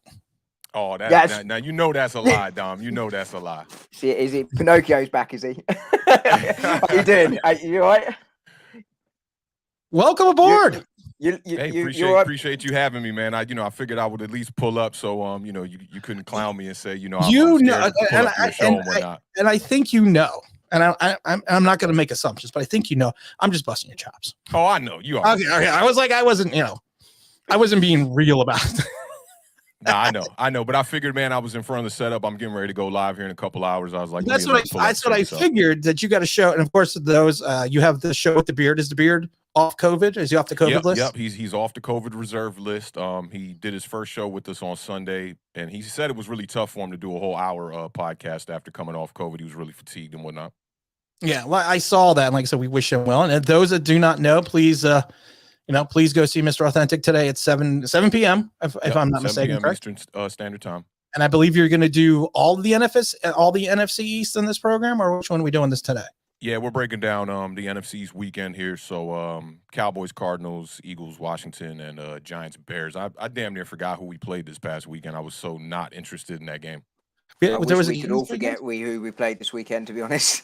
There was a game? I don't remember. There wasn't a game. That one. There wasn't a game. We had some players turn up. They did a little bit of running around, but not necessarily in the right directions. And then the other team won. That's kind of what happened. That was a poor performance, to say the least, about the Giants. When I was looking at the box score, I'm like, there's only like 3 or 4 wide receivers or pass catchers that registered a stat. It was bad. 4 completions. That's not football. Now, Mr. I have a question for you, because you were a high school quarterback, if I'm not mistaken. Yeah. And you saw the quarterback play from Mike Lennon. And so you have a unique perspective, and this one kind of want to pick your brain, because I kind of said a couple things, but you have a unique perspective to the fact that you played the position. And I always say I find channels that have people that were former players or played in high school or in college to have a better be able to give a better idea or assessment. Yeah, I said that to me, while Glennon looked bad, a lot of it in my mind was the game planning. I mean, and I understand he has limitations, but with the over aggressiveness of the defense, you could have called delay action draw. You could have rolled the pocket. I mean, and Jason Garrett got killed for that, but Jason Garrett on multiple times, even with Daniel Jones, rolled the pocket to the left, rolled the pocket to the right to give him that added time. So from a quarterback perspective, was Glennon as bad as he looked, or was a good part of it the actual game planning from Freddy Kitchens? Yeah, I mean, in the NFL, it's a lot more difficult to gauge because things are moving so fast at the quarterback position. But for me, when you see two starting quarterbacks line up back-to-back weeks there, both of them throw for under 25 yards total in the game. From, I think it was like 17 throws. I can't remember how many throws it was from Mike Glennon. That says a lot about the game plan. I've been telling Giants fans on Twitter they're very fortunate that they didn't get to see Daniel Jones in the Freddy Kitchens I won't say system. I'll say with a game plan that was led by Freddy Kitchens because you're seeing the fall off. People thought that Jason Garrett was so awful, so bad, and I'm not sitting up here saying he was great or anything like that. But you see it get dismantled when he gets fired after that Bucs game. I mean, we haven't scored touchdowns since. I mean, the offense has looked like one of not the worst offenses I've seen only for the New York Giants, but like in the NFL. When I think about bad quarterback starts, the first one that comes to mind for me was Nathan Peterman for the Buffalo Bills when he had his debut. And I think it was like 3 or 4 interceptions. It seemed like every time he dropped back to throw the ball, he was throwing an interception. Now, in the game against the Bears here with Mike Glennon, they didn't even give him a shot to really throw the ball. Previous weeks, you've seen him when he throws the ball down the field. He seems to have lost his arm strength. Everything comes up short when he throws the ball down the field, and a lot of his interceptions have happened like that on the season. When you even go back to the Dallas game, where he shined a little bit with Kadarius Toney having his game of the year, the 2 interceptions that he had in that game were deep down the field as well, or at least one of them was deep down the field. One of them was on an out route late in the game. Rams game was the exact same vibe. So I think he's just lost his arm talent. But for me, this doesn't show how bad of a quarterback Mike Glennon is as much as it shows how bad of a play caller Freddy Kitchens is. Right. And that's what I said. I mean, I said that multiple times that while I get blasted for it that I say Jason Garrett was not a terrible offense coordinator. And I think a lot of it was execution over game planning because there were times that he had called perfect plays in perfect situations that should have been completions and should have been touchdowns. And there was lack of execution on the field. And I always go back to the Seattle game because to me, I said it. The Seattle game was one of the most perfectly called offensive games I've ever seen, even though the Giants only scored 17 points.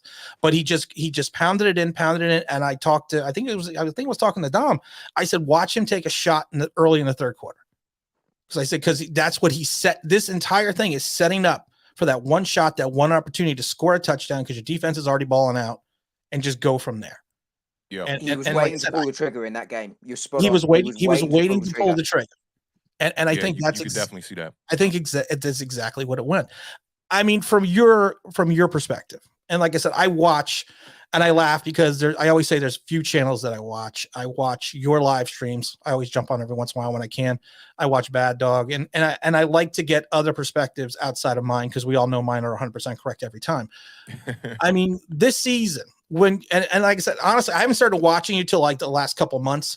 What was your prediction for the Giants in this going into this season? Okay, so for me, I'm normally a bit optimistic when it comes to assessing the New York Giants just in general because I'm a super fan of the Giants, right? So last year, I kind of jumped the gun. I wanted 10 wins. I was like, I think we can get 10 wins last season. And was completely off, with the 6 wins that we had last season. And then finally, when this season approached, I was like, I'm going to take a little bit more modest approach, so I dialed it back 1 win. At the beginning of the season, I thought the Giants were going to be about an 8-9 win team. And I think that was because of what I saw from the hope from Joe Judge last season of how he ended the year. There was hope there. It's hard to gauge somebody. It's kind of like gauging like a streamer, right? Like I could watch your show maybe 2 or 3 times. I'll get to know who you are a little bit in those 2 or 3 episodes. But if I watch you for a year, 2 years, 3 years, the real character is going to come out after a while. You're really going to get to know the person. I think that's what happened with Joe Judge here. I see a lot of Giants fans that have been more blaming Dave Gettleman for the situations that have happened this year. But going into this season 2021, when all these moves were being made in the free agency period, nobody was looking at it like, oh, Kenny Galday's a bad signing. I looked at Adoree Jackson as even a bit of a bonus for our free agent period. I was like, that we didn't even really need that, I didn't think. I thought Isaac Yiadom wasn't great at the second cornerback position, but he was serviceable, right? I'm looking at Adoree Jackson like that's a bonus. I looked at all these roster moves, trading back, getting Kadarius Toney in the draft. I've really wanted Devonta Smith in the draft, and when we didn't get him and got snaked by the Eagles and the Cowboys, to take Kadarius Toney and to be able to trade back and get the extra pick, I was totally fine with it. I'm looking at it like you bring in Kyle Rudolph, John Ross, Kadarius Toney, Kenny Galladay. I thought wide receiver was completely a check mark in that box. Depth, everything. I thought they addressed it perfect. I was one of the people that was, on the side of Daniel Jones entering 2021 saying, to not draft any wide receiver capital for him throughout his whole career and before he got there. I mean, Darius Slayton in the 5th round being the only receiver that was taken before the 2021 draft. I'm looking at it like, y'all waited a little bit too long to give the kid some help, but at least y'all got him the help. And then to go into the season with all the injuries, not addressing the offensive line, which that was my number one concern, was addressing the offensive line and addressing the 2nd or 3rd running back position, however you want to call it. I looked at it like Saquon's coming off this big injury. Booker's not going to be a guy who's going to be able to hold down the running game for the whole team. You should address that other running back position and go in there with a 3-headed monster and try to, get back to old school Giants football, which is running the ball, which would open up things in the pass. I thought that the weapons were going to be enough to, cover up some of the deficiencies on the offensive line. I didn't think we were going to be a great offensive line, but I thought it would be better than what we have right now. But, the team has just totally regressed. And for me, I got to put more of the blame on the head coach because he's the person who's in charge of getting everybody in the right position.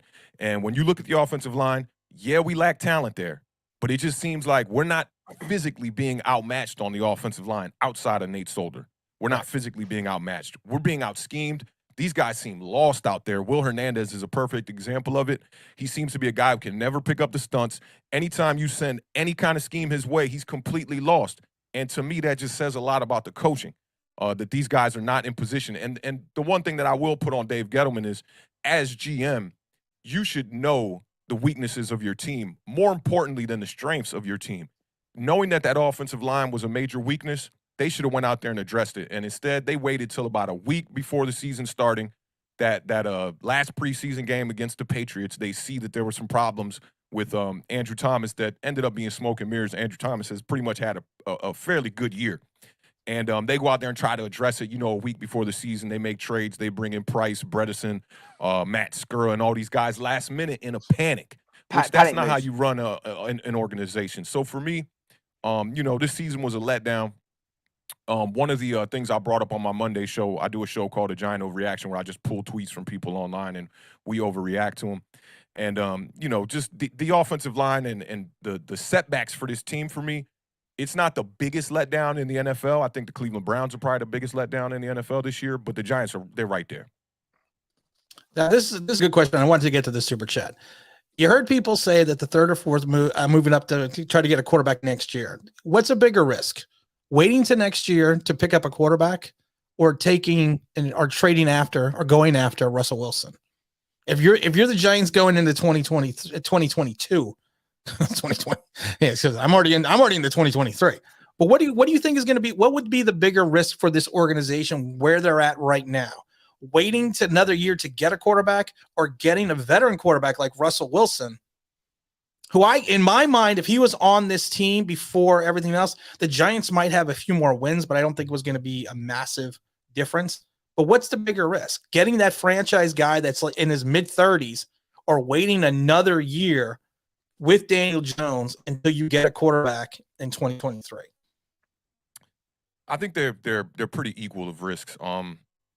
If you think you got the guy in this draft, I think you go out there and get him. I know you're high on Malik Willis. If the Giants are high on Malik Willis and they think he could be a guy, go out there and go get him, because the risk of not getting the quarterback this year is that you don't know if you're going to be in this position next year. If let's say you spend some draft capital to improve the offensive line here going into 2022, and that yields better results, and Daniel Jones can remain healthy. I think Daniel Jones is the definition of an average quarterback right now. And if he can remain healthy behind a decent offensive line, I think the Giants are more closer to an 8-win team than they are to a 3 or 4-win team, which then puts you somewhere in the middle of the draft. If you luck around and you do get to make the playoffs in the NFC East, which has not been a good division here in the last couple of years, you could probably get in maybe 9 wins, 10 wins, something like that. If that's the case, you're looking at a pick that's going to be after pick 18. So to me, to wait till 2023, that's a massive risk, unless you're banking on tanking, which I don't think any organization is really going to do. But I think they're equal. They're just as equal of a risk, because with Russell Wilson, you could spend the draft stock or maybe some player stock, whatever it may be, to bring him in. but then you have a smaller window of trying to make things happen. You know, you probably got 3 years maybe at maximum to try to get a team around that guy to start winning immediately. And I just think they're equal risk because the Giants are in a really bad place right now. But the one good thing is we do got a lot of draft capital. I think they could trade one of these first-round picks for another first-round pick. Trade to get a later pick in the first round, so that way you're not losing any stock in the first round, and you just get a later pick. I think that might be the best way to approach it, unless you see that quarterback there and you think maybe somebody might snag him up in the top 5 picks. I think you got to go out there and get the quarterback because there's boxes that need to be checked here for the New York Giants. It's not just the offensive line. I know a lot of people want to patch up the offensive line. There's a lot more going on than just the offensive line. Yeah, there's a lot more. There's the edge, the linebacker. You know, someone said it last week. Coming down the road is a secondary because it's getting older. There's some pieces there that are still good, but coming down the road, that's the next issue to come. Now, I got a question for both of you. I also have to go answer the door real quick because my life never stops. I do too many things at once. 2020, and I'm going to ask this question. Just jump out for a second, but 2023, and I'm curious. Both of you have to think what you both think of this. We don't know who the coach is going to be.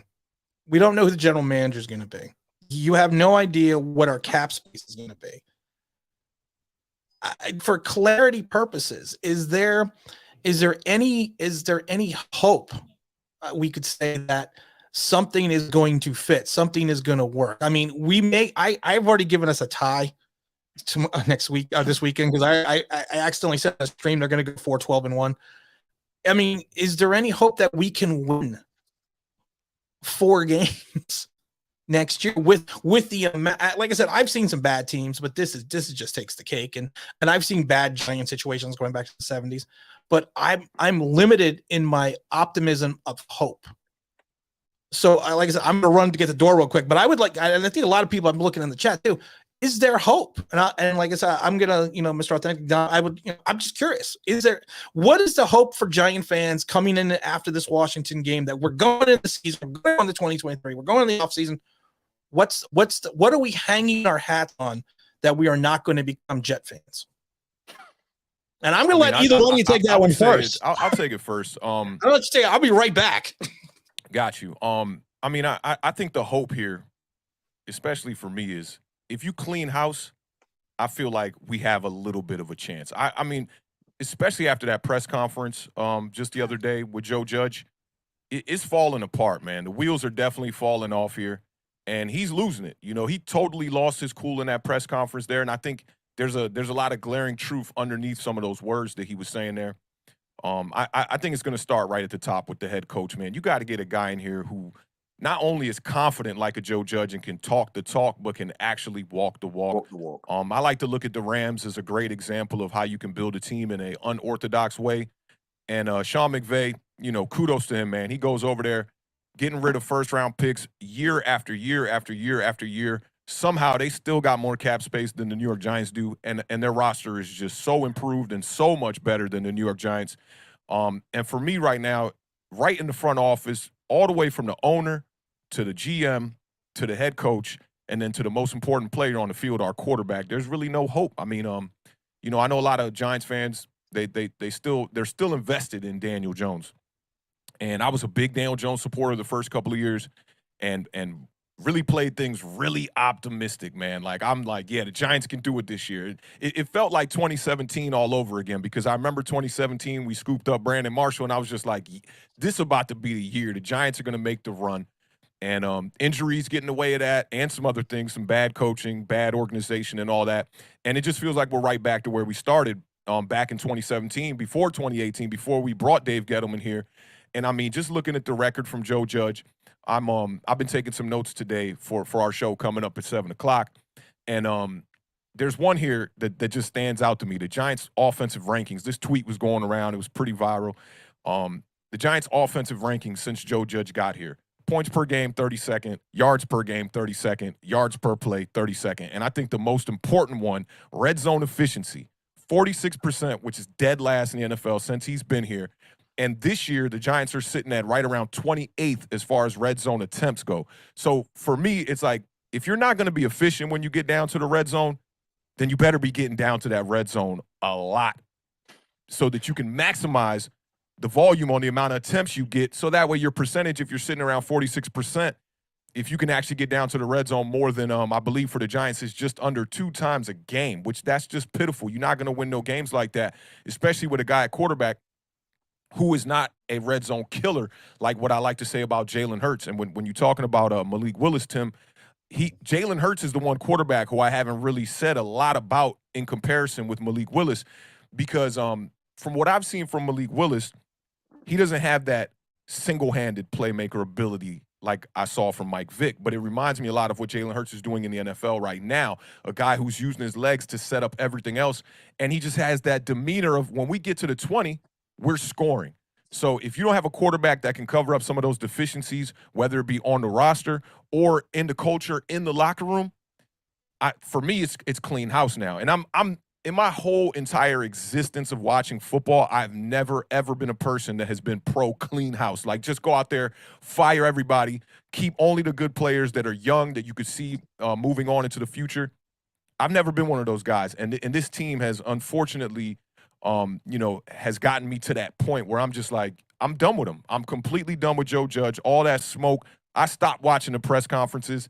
I saw a couple viral clips on Twitter the last couple of days. I was like, I got to go watch that press conference.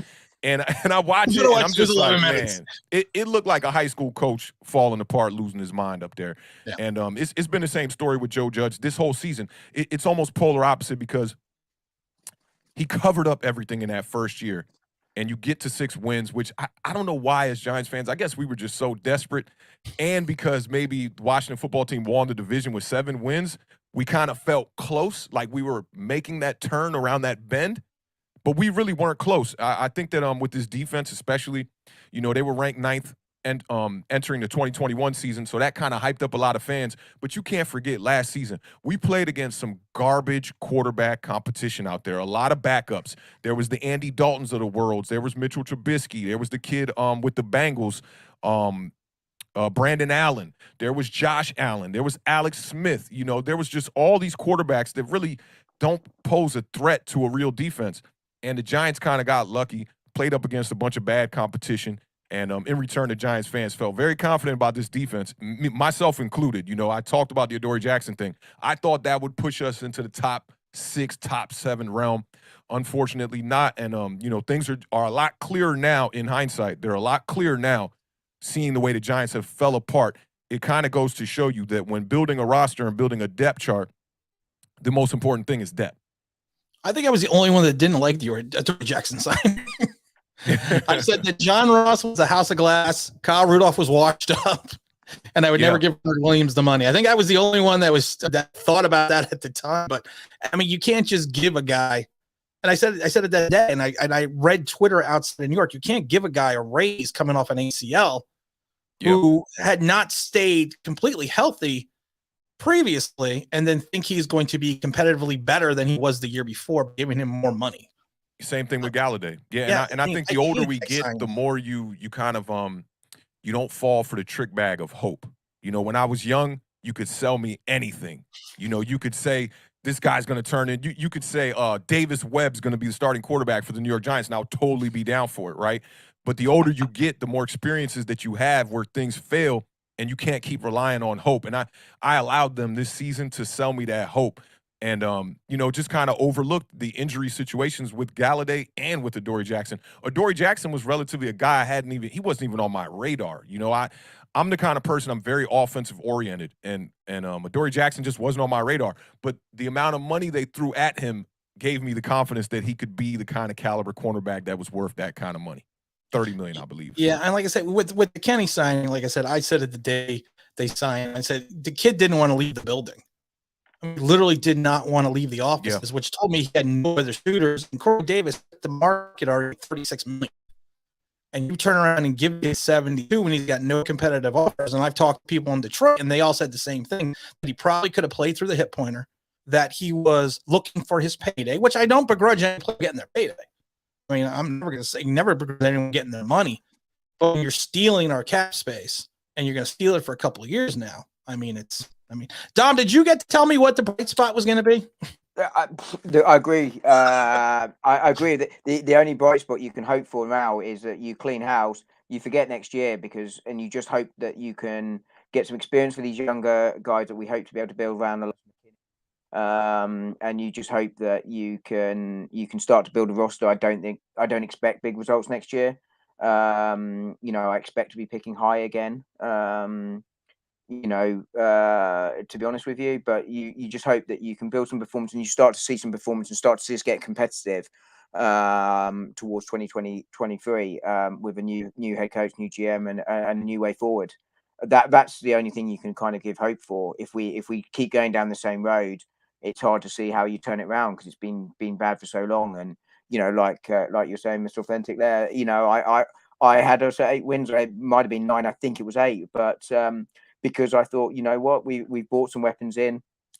We might have overpaid, but I thought we got some weapons. We might be able to take some pressure off the line because we got runners downfield to aim for. I was okay with Garrett. I think Garrett's got a rough ride here. I don't care. He was a former Cowboy. I thought he and we would make use of it. And I got sucked in by our defense. And you're right. You look back in the cold light of day, and it was over. I think it was overachieving last year. I think this year it's underachieved. I think where they really had is somewhere in the middle. It's hard to say a 6-win team overachieved. But the defense overachieved, right? It was number 11 in the league or something, last year. It probably wasn't as good as it appeared to be. Right. I got suckered in as well. I won't lie. It was an 8-win team.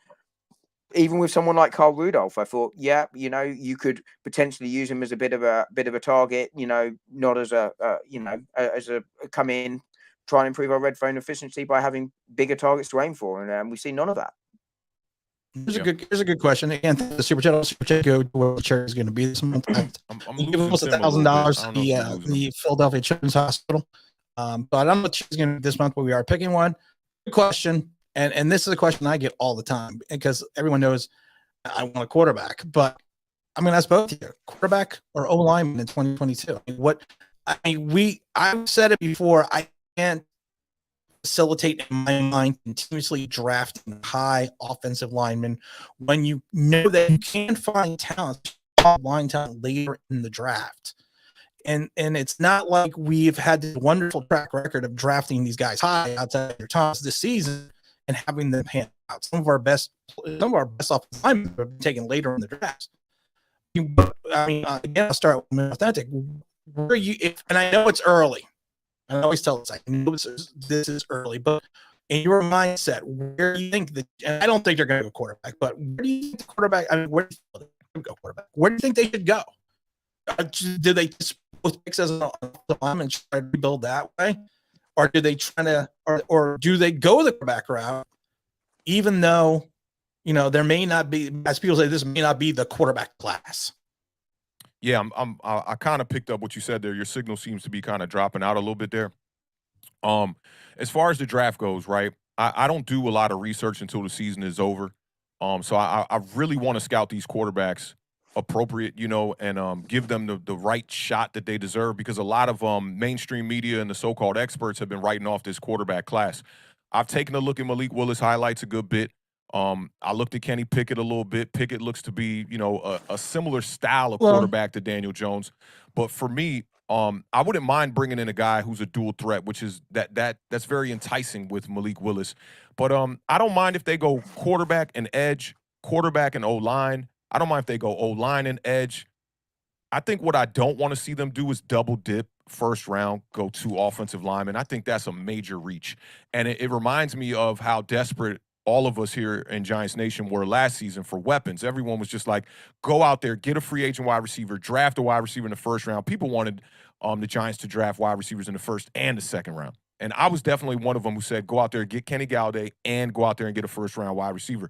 And you see that, it's that hope thing again. You're banking and hoping that it works out in the first year, maybe the second year, worse come to worse. But it's not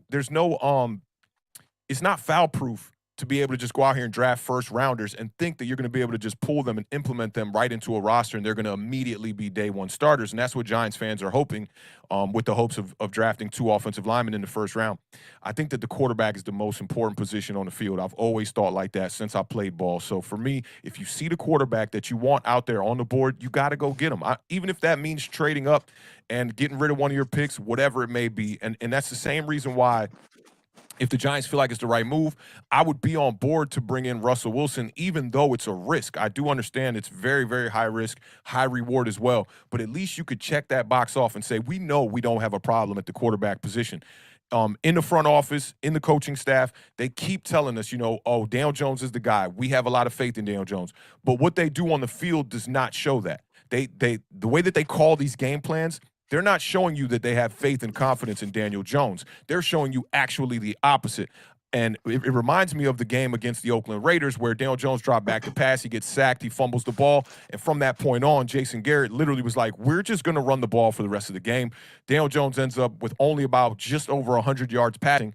And then you see Freddy Kitchens on Sunday. He tried to do his best impersonation of Jason Garrett against the Bears and said, you know what, screw it. We're going to fumble it every time we drop back to pass, and we're going to run the ball 40 times. But if you don't got the quarterback, those are the kind of game plans that you're going to be relying upon. I think Washington football team is dealing with the exact same thing. The only time that they win games is when Antonio Gibson is running effective. When Antonio Gibson is not running effective, you realize every deficiency that they have at the quarterback position with Taylor Heineke. He can do some things, but he's definitely not a franchise quarterback. He's just an average, maybe below average game manager. And I think Daniel Jones is not even at the level of a Taylor Heineke at this point in his career. Maybe that has something to do with the offensive line. But for me, most important is go out there and find a quarterback. That's going to be your leader. That's going to be the guy that touches the ball on every snap. And he's going to be the person that keeps people in the right positions. And he's kind of an extension of your head coach, which Daniel Jones, he's proven that he's not that guy. They're not on the same page. Yeah, it's not. And to your point, I always point out about the Raider game. I pointed out a bunch of games. I always said it's an offensive philosophy in my mind that it's an edict that is dictated by the head coach not to have Daniel Jones put in a position where he's going to screw up the game. So Dom, though, you're the GM and you can't do any worse. Well, that's not true. I shouldn't lie. I mean, are you going? Where are you going with this? I mean, do you think there's? Do you? And I like to think about double dipping. I like that. I like that a lot. Because I was. I mean, I just can't two quick see points. Just 2 quick points before I answer that question. I think you're exactly right about Daniel Jones and what you see on the field doesn't reflect what they're saying publicly. And I think you see it in Cleveland. Straight away as I was talking, you're seeing the same with Mayfield in Cleveland. They don't trust Baker Mayfield to win the games. You see the same sort of thing here in New York with Daniel Jones. And I agree with you wholeheartedly on double dipping at any position. I think the Giants have a whole load of holes. And I don't think there is any kind of combination of positional picks, if you like. And I don't think you should necessarily just draft on position. There is an element of picking the best player there. I think we will trade down, and I will trade down the second pick. I think the first pick, you take best player available for, ideally in the edge, the line, or linebacker, or quarterback. If there is a quarterback you like this draft, go and take them. And with that, my concern, as I said earlier, is putting that quarterback into a dysfunctional team next year and watching them get absolutely killed. If you take a quarterback, I would really want to sit them, even though it writes off next year, because I think it's a write-off anyway. But I'm not against drafting an offensive lineman high. I said it last week. I wouldn't take a center, good as Linderbaum looks, and I have looked a little bit at him this week. Someone said to go and look at him. But I won't take a center that high. But I think you just take it, like you say, Mr. Finn, if there is a quarterback you like, take it, because you don't know where they are next year. You don't know how the quarterback class is going to come out next year. So if you like one, take one where you've got the opportunity to. But for me, I'm not taking with the first pick. With the first pick, if you said quarterback or line, I'd take the line. The second pick, I think that becomes a bit harder if you've got the quarterbacks on the board and you really like one. And I think that's yeah. I think that's what you have to. I think that's what all good. I'm not counting this as a good organization, but I'm saying that's what all good organizations do. But I think the biggest question that I'm seeing in the chat, and it's been a great chat today because we have great chats, and some people pointed out over the weekend that we don't get a lot of the trolls and a lot of the other things. We just talk sports. And I think that's what you really love about the chat itself. But I think the big question that everyone wants to ask both of you is just how awesome am I? I mean, like on a scale of 1 to 10. I mean, I give you a good 9.5. oh, 9.5. Got to leave some room for improvement. You know what I mean? You're such a nice guy. Dom's gonna say -2.5 because he's an a-hole. I wasn't going to say -2.5. I was going to say you're up there with Glenn's figures. Now let me ask y'all something real quick though. An extension off that last question. If we About don't how go awesome I am? quarterback in this draft, right? The question before that: if we don't go quarterback in this draft, right? Are you committed to just bringing Daniel Jones back for a year, or would you want to replace him with a stopgap quarterback, somebody to come in and just, do the Andy Dalton or, something like that?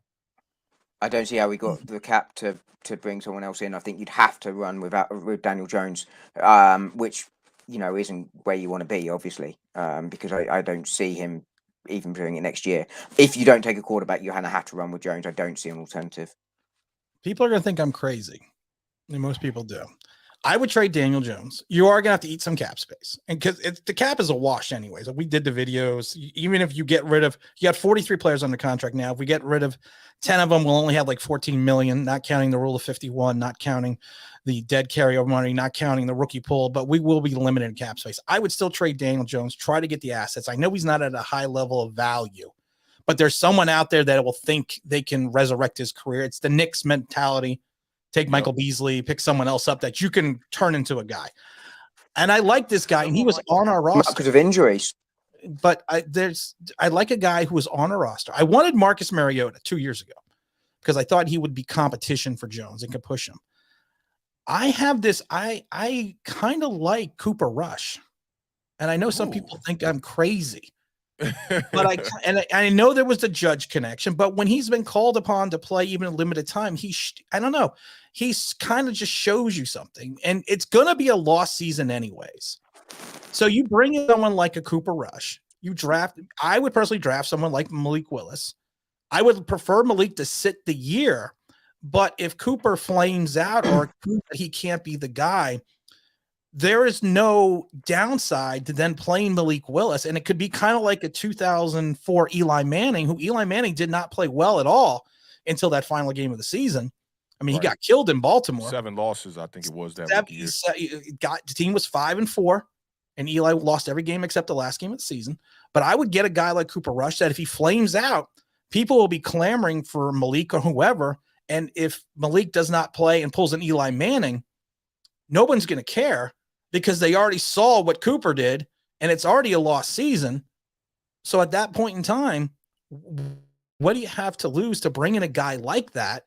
And just because you never know, you may hit on Cooper, and he could be that guy he could be like going back like Chris Miller for who played a long time ago for Atlanta Falcons. He was an okay quarterback, but he had one great season. You might catch lightning in a bottle for that year, maybe still only win 5-6 games, but you're also maturing and maturating your quarterback behind him.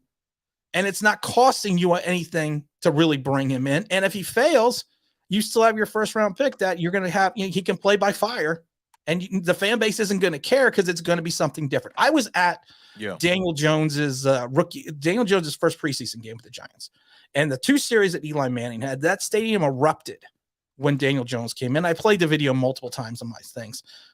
It just erupted because it was not Eli Manning. It was something different. And I think that's what the fans kind of want to see right now. Yeah. That'd be a true approach to, committing to the rebuild too. You're not throwing a lot of dollars out there to bring in a quarterback who you're expecting to win a lot of games. Cooper Rush was with Dallas, but not this past season, right? No, he's still on the roster now.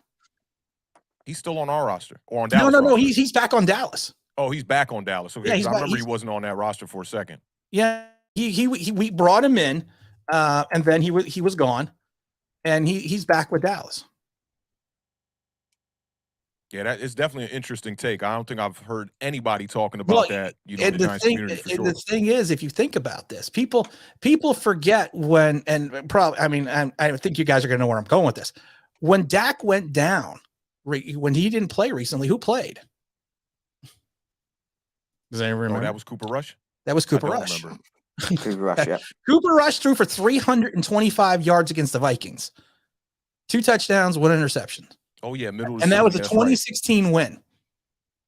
The dude threw for 325 coming off the bench for Yeah. Dak. You've seen a lot of backup quarterbacks do that this season. I thought the Yeah. move from the Baltimore Ravens to go out there and get Josh Johnson after he threw for 300 yards wasn't a bad move either.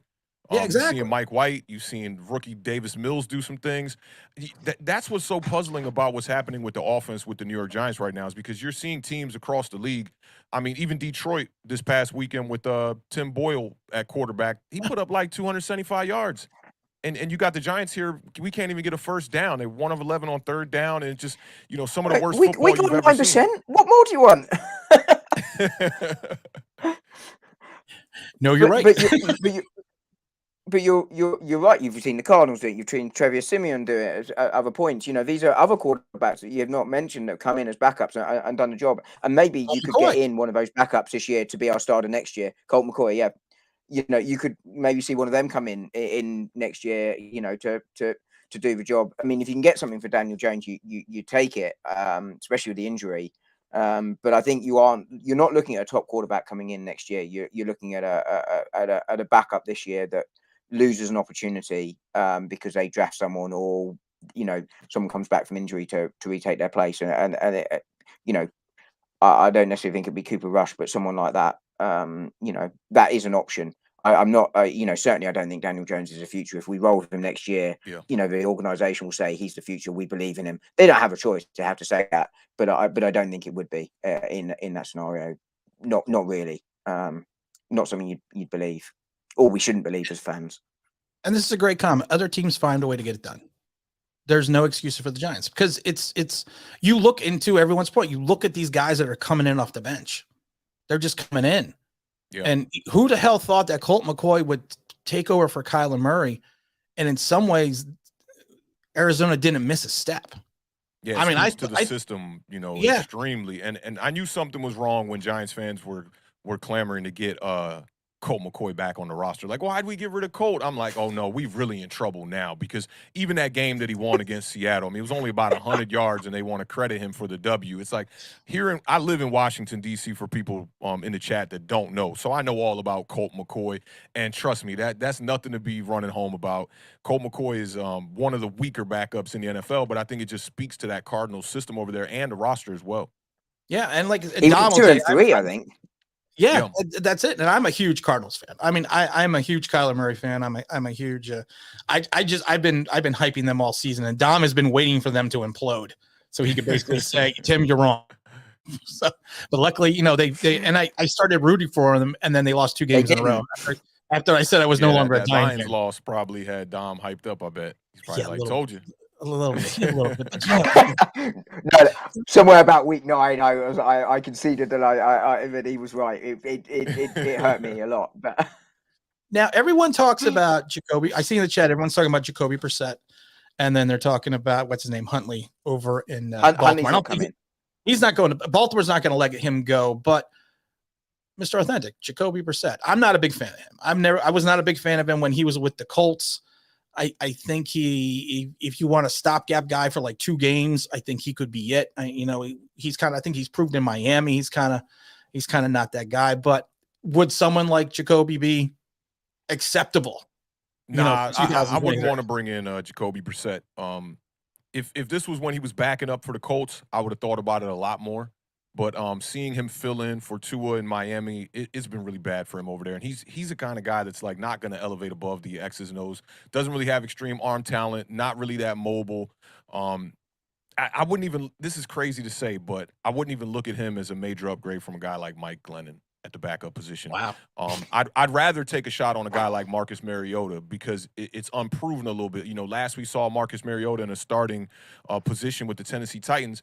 It kind of reminded me of what's going on with Daniel Jones right now, except they were actually winning games. I want to say the Titans had 3 seasons where they were 9-7 back to back to back with Mariota there, and it just seemed that they had to make that decision. Coming out of the rookie contract, is this our guy moving forward? And he just wasn't the guy. He seems now with Las Vegas to be even a better runner, I feel like, and more of a tougher, durable style of quarterback. So I'd rather, if we're gonna bring in a guy that's like, you know, middle of the road kind of vibes like that, I'd rather bring in a guy like Marcus Mariota over somebody like Jacoby Brissett. No, I think the way you need. I think the way you need to go, let's say we manage to trade Jones, you know, for whatever, and we don't draft a quarterback this year. You almost want to decide what kind of quarterback do you want, right? What kind of style are you kind of looking for? And maybe try and bring in a bridge quarterback that kind of suits the way you want him to look to play going forward.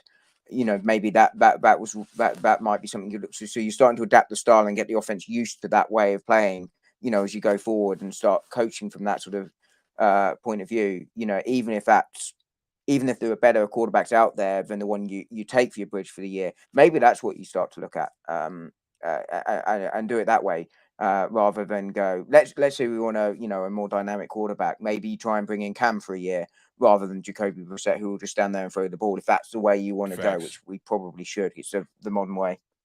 Talking to y'all makes me realize more too that it almost makes sense to draft a quarterback this year, especially if you see the guy out there. Because then you could have Daniel Jones on this last year without having to pick up the option. You let Daniel Jones start the year, and then eventually maybe your rookie takes over, you know? And then that way when you're going into 2023, you actually have a viable option at the starting position, and you don't have to worry about trying to bring back Daniel Jones or bring back a stopgap quarterback for your rookie quarterback to develop under. So, I mean, it might make sense to just go out there and get the quarterback now. Why not? Now everyone talks about. I don't disagree. If you like a quarterback this year, I think you take it. As soon as you like a quarterback in the draft, you take it. But and that's going back to Ernie. We have to make sure we like it. That's going back to Ernie Accorsi. Ernie Accorsi, of course, was the general manager at the Colts with John Elway. John Elway said he was not going to play for the Colts, and Ernie Accorsi was a rookie GM, and he let him get away. And that's why he said in 2004, I was not going to let my franchise quarterback get away. When you see your guy, you go after your guy. And that's kind of what Ernie decided to do. But everyone brings up Jimmy G, and I keep seeing it in the chat. Jimmy G from the 49ers. Yeah. You figure they're going to go Trey Lance next year. But, I mean, I'm not for bringing – I don't think Jimmy G will have the temperament or the mental fortitude to play in New York. I know he played in New England. But I just don't. It's almost like taking. I never said I wanted Josh Rosen because I don't think he would have the, like I said, the mental fortitude to play in the city. And I just kind of think that Jimmy G might be the same way. I mean, what do you guys? Jimmy G might cost a little bit more money. Trust his injuries. You know? Oh yeah, he's going to cost money. But like I said, if you're looking for a bridge, I mean that's the name that I hear all the time for the Giants. Yeah, I don't think you go that route because not for me. The Giants just aren't ready to win. You know, the Giants, not only are they not a quarterback away, they're not like an average quarterback away. If you're going to go out there and make a move on a quarterback that's already been in the league for a couple of years, make sure it's somebody that's super proven that you know can uplift this roster and make everybody around them better. Jimmy G, he's not quite that. And I think he's dealing with one of the best offensive minds in the entire league as far as Shanahan goes. You see Shanahan can run the ball with damn near any running back in the backfield, but he knows that you also got to keep depth at that position, which is where I also think the Giants have gone wrong. You know, by just keeping two traditional running backs on the roster, you're not allowing for change of tempo and trying to keep teams off balance because your quarterback's not a guy like a Jalen Hurts who's going to be able to keep defenses off balance with his legs as well. Now you got to be able to try to stop the RPO in a real fashion, where the Giants trying to run RPO with a guy in Daniel Jones who's not cut out to really do that. No, so for me, Jimmy G is not a viable option right now just because of the state of the franchise right now. I mean, Dom, I know you're not a fan of him. Jimmy will want to go somewhere where he thinks he can win. He's going to need a good roster around.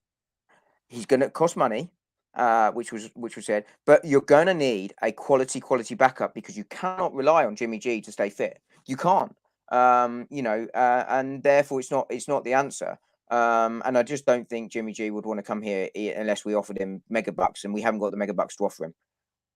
No, and I know Zachary's pointing out Mr. Lewerke because everyone knows I like the Lewerke puns because he will Lewerke it. It's Lewerke time. I don't see Lewerke coming in. I think unless Fromm gets hurt, I mean I think Lewerke will be on the roster, but I think unless Fromm gets wrecked, I don't see Lewerke coming. I don't see Lewerke coming and pulling a Mighty Mouse and coming to save the day. Yeah, I just don't see that happen. I had to ban someone, so someone forgot to tell me. Get nothing. You lose. So for the person that got banned, and I also have to add in, of course, You always have to have the power with the He-Man, so I forgot to do that. But you know what, guys, we've been rolling on here for 2 hours. I know, Mr. Authentic, you got a show in an hour, so I have your YouTube page, and I hope that is your YouTube page, because Don will tell you my YouTube savvy is not always there. I hope so. I do got 2 YouTube pages because I do music as well. But it's just Authentic in the Beard, the way I spell it, AWTHENTIK. That link looks about right, and we're gonna go on here at 7 o'clock, break down these games. If y'all want to pull up, tune in, crash the party, be my guest, man. It should be a good show, about a good hour and a half. Well, it's always good. Like I said, I do enjoy coming in and watching your show. I do jumping into the chats now and then to see what you guys, because you guys do, like I said, in my opinion, you guys do a lot of good stuff. But thank you. What I mean, I'm gonna let you. And he's always right? And I am always right. Everyone knows it. Everyone knows that I'm a hated YouTuber by giant YouTubers, and I'm always right. So I mean, I wish I just had some confidence. That's what I just wish I had. But you know what, Mr. Authentic, I do appreciate you. I mean, you with confidence would be awesome. Yeah, I know. But you know what? But you have to have confidence in yourself. If you don't have confidence in yourself, who's going to have it? Facts. And if you can't believe in, and I always tell people, yes, I walk that line between confidence and arrogance. Yeah, I know that. I've known that my entire career, but really? I wouldn't have gotten to where I was in my life if I just sat there and just said, oh, well, stuff happens and hope things happen to me. But Mr. Authentic, I want you to, and like I said, this has been a great chat and this has been a great show. Hey, Tim, what would you, no, I would not have Coughlin as a GM, but I'm going to let you, I always do this to Dom, and Dom's probably going to be upset about this, but I'm going to go back to Dom, but no, Dom always has the final thought.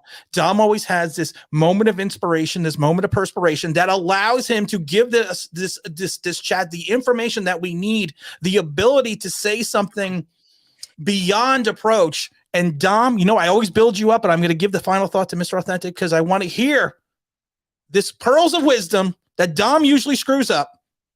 Mr. Authentic, what is the final thought of the day? Okay, so the final thought, a wise man doesn't have to use too many words here. So I'm going to use 4 words here. Time heals all wounds. Simple as that. Are we talking about Joe Judge? I'm just asking that because are we talking about Joe Judge here? Because I don't know. I don't think we have that much time. We talking about Joe Judge amongst other people as well. But time heals all wounds. Be patient. Be patient. Be patient. I think that is a great way. And Dom, raising your eyebrows. We all know you and I would never leave you hanging, Dom, because your final thoughts are usually terrible. And we always love draft, baby. Yeah. The final thoughts from Dom. That's his music. What do you got? We already had a great final thought right now, Mr. Authentic. You had something, very, very Zen, very Sun Tzu. What do you got for me, Dom? I mean, how do I top that? So, I mean, I heard a wise man once said, forward. Time heals all wounds. If you would have followed that up with 4 words, man, that would have been. Dom, you know what, Dom? I love you, but you screw shit up all the time. That was a perfect segue, man. That was. You were setting it up. You were in the corner, flying off the back of the rim. Wait. I was like, I ahead of this week's game, I've got 4 words. Balls, it's fine. Can we touchdown? That's to do. I'll drop the please. Can we get a touchdown?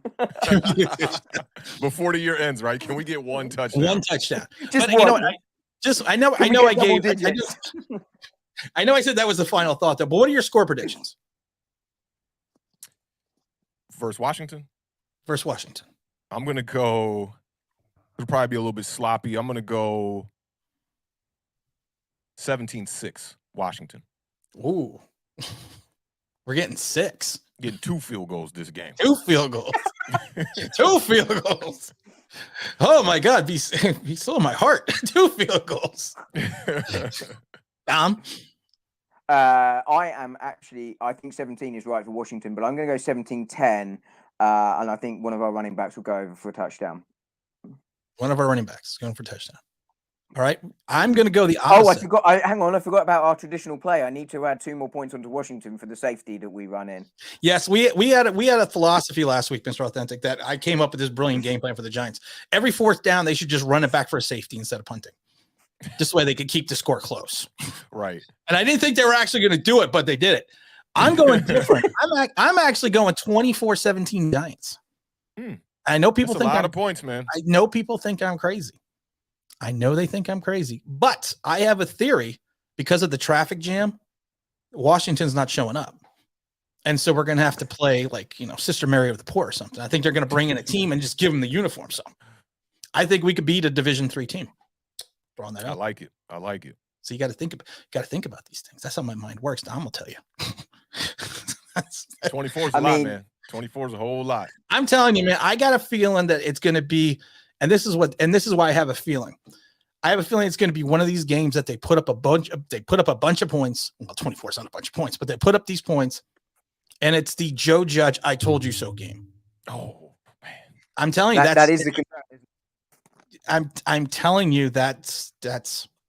The only thing is, though, the players have to buy in to that they want Judge and play for him. However, they are also playing for their careers as well. So maybe. But no, I don't see us taking 4. I'm just going to read out again: 3, 10, 6, 7, and 9. If you take out the 2 garbage touchdowns against, that's a lot of points. That's almost all of those points. And then once again, those are today's lotto numbers. So please play them. Please play them for the Powerball coming up here on Tuesday. I don't know when the hell the Powerball is, but I want to thank everyone for coming in. I want to thank everyone for coming in the stream and hanging out with us for long. These streams are getting bigger and bigger every time, and I really appreciate everyone who comes back and puts up with my crap because he put up with my crap. And as I tell people all over again, stop subscribing. Just stop. Keep answering all these damn questions in the comments. I know you're not supposed to say that, but stop. 7,000, 8,000, that's enough. I don't need any more people. No, that's facts. That's facts. I do appreciate everyone who comes in. Like I said, I always try to jump in and leave the comments. And like I said, if Mr. Authentic and the Beard channel's on the bottom, he will be on in 50 minutes. Dom is going to go to bed because it is late his time, but I do appreciate everyone stopping in. I appreciate everyone hanging out. And from the 3 of us, Mr. Authentic, I don't know if you were brave or crazy for coming in, but I appreciate it.